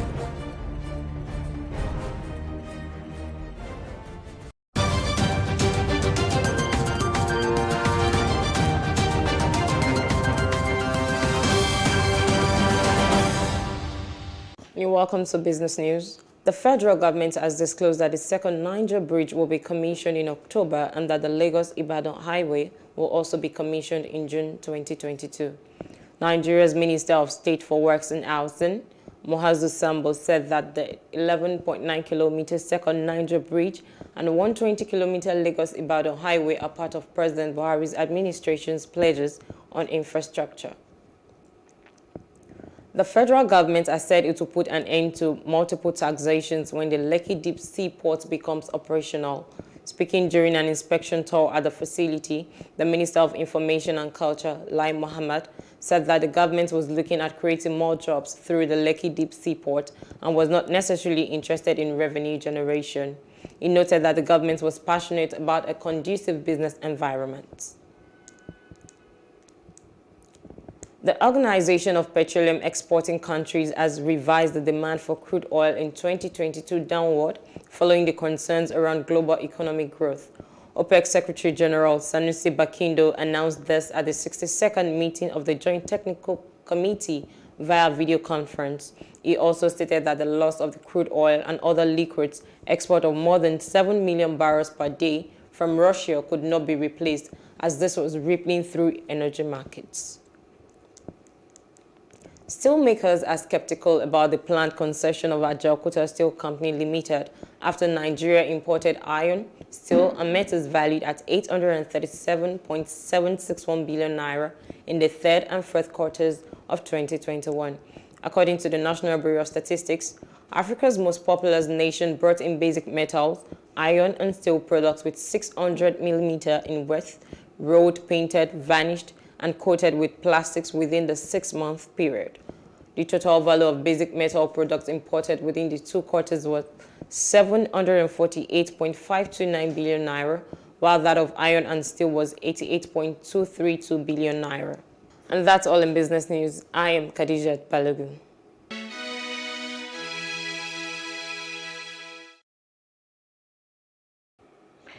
And the very best in entertainment news is up next. American singer Ray J has claimed that his ex Kim Kardashian and her mother Kris Jenner partnered to release their sex tape. The reality TV star said he advised Kim to release the sex tape after seeing how a close friend, Paris Hilton's career blossomed following the leak of a sex tape. Ray J said Kardashian got her mom to give the tape to Vivid Entertainment, and he and Kardashian signed a contract for 3 tapes. The singer said he never had any of the sex tapes in his possession. A man has been charged with felony assault with a deadly weapon after an onstage attack on U.S. comedian Dave Chappelle. The suspect, who produced a replica handgun and pointed the item at the victim, was taken into custody and was arrested for assault with a deadly weapon. The LAPD identified the suspect as 23-year-old Isaiah Lee, who is being held in jail on a $30,000 bond. Dolly Parton has been voted into the Rock and Roll Hall of Fame despite previously asking to respectfully bow out of the contention for the honor. However, she was too late because the ballots had already gone out. As a result, the star will be inducted in November alongside Eminem, Carly Simon, Eurythmics, and Duran Duran. Organizers rejected a rejection, though saying that rock and roll is not defined by any one genre. South African media personality Bonang Matheba has been confirmed as the co-host for the 8th African Magic Viewers' Choice Awards AMVCA. African Magic unveiled the South African star alongside long-standing host Ike Osake-Dua ahead of the ceremony stated to hold on May the 14th. This will be Matheba's first time on the AMVCA stage as she takes over from Minnie Dlamini, who co-hosted the show from 2016 until 2018. And up next is sports news.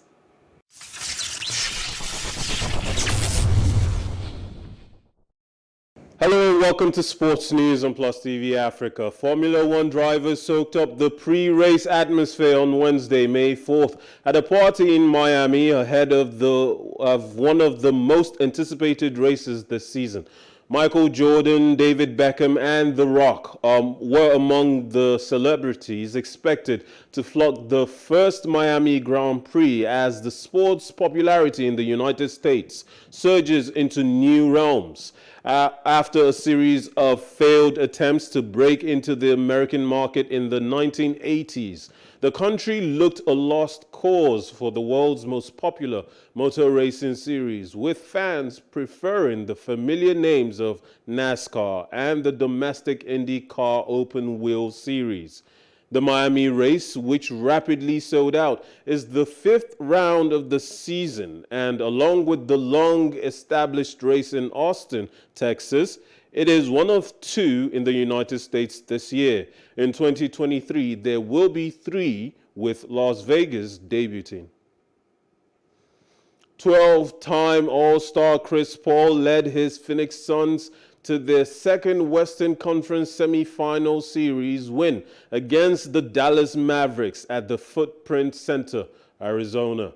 The Mavs were leading 60-58 at the halftime, but Devin Booker's back-to-back three-pointers helped Phoenix retake the lead.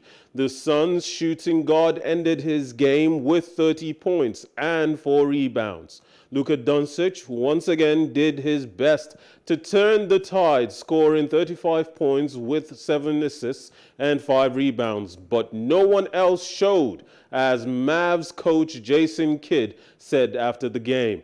In the final quarter, Chris Paul took the scene and secured victory for Phoenix in Game 2, stunning Dallas with 6 shots in a row and scoring 14 points. In these playoffs, it's Booker over 2. Got it, fouled. You remember that? And here comes Luka Doncic. Now he's got Booker on. He'll try to ram his way down that lane. Bumped. Got it to go up 2 in a row. 7 points for him. The twirling Doncic. Melting into the defense. The bump there. He got it and a foul. Shot clock at 9. Under 3 in the third. Step back. 21-footer. 52%. Oh! Out on him. Here comes another 3 by Booker. Sticks it. U.S. bobsledder Elana Meyers-Taylor thanked Biden for welcoming the athletes, noting they had been through a lot, including the postponement of the Tokyo Olympics due to COVID-19, but that she hoped they had made the country proud. The athletes presented Biden First Lady Jill Biden, Vice President Kamala Harris, and First Gentleman Doug Elmoff with special Team USA swag at the end of the event. I'm glad the Lord didn't come down and give me a choice between being president and an Olympian. I had all those Walter Mitty dreams, you know, and they weren't about being president and being about a great athlete. Thought I was, you know, in high school and college. But I tell you what, you all are incredible. Absolutely incredible. Welcome to the White House. 600 American Olympians and Paralympians from the Summer Games in Tokyo and the Winter Games in Beijing. Athletes from all across America, from all kinds of backgrounds, including 18 veterans of the United States Armed Forces who are here today.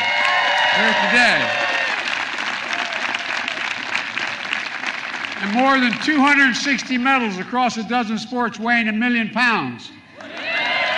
Thanks for letting me hold those medals, man. It made me feel important for a second.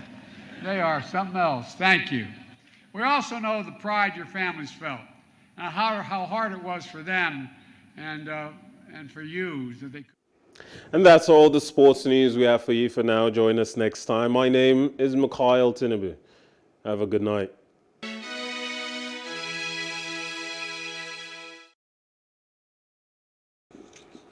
And the main news again. Vice President Yemi Osinbajo Tunde Bakare purchased 100 million naira APC nomination form.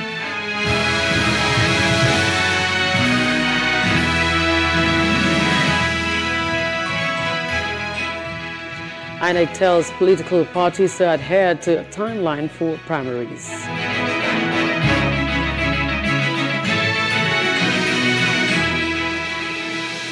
Somalia to hold presidential elections come May 15, 2022. And that's news now. For more stories, please follow us on our Facebook, Twitter and Instagram, and do subscribe to our YouTube channel at Plus TV Africa and Plus TV Africa Lifestyle. I'm Loretta Chiogo. Thank you for watching the news tonight and have a wonderful night rest. Good night.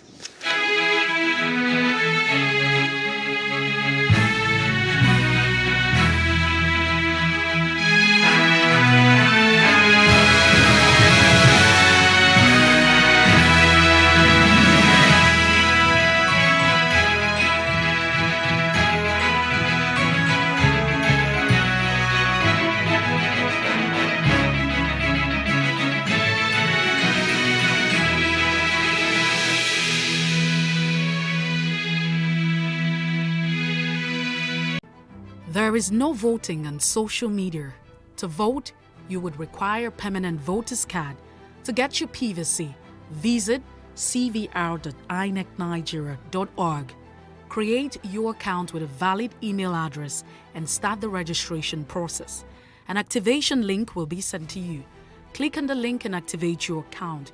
Fill out the form, pick and submit a convenient date and time for your biometrics. Print the application slip, which should have your QR code.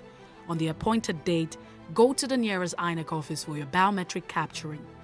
Thereafter, you will get a registration slip to pick your permanent voter's card when ready. Get your PVC today. This message is from Plus TV Africa.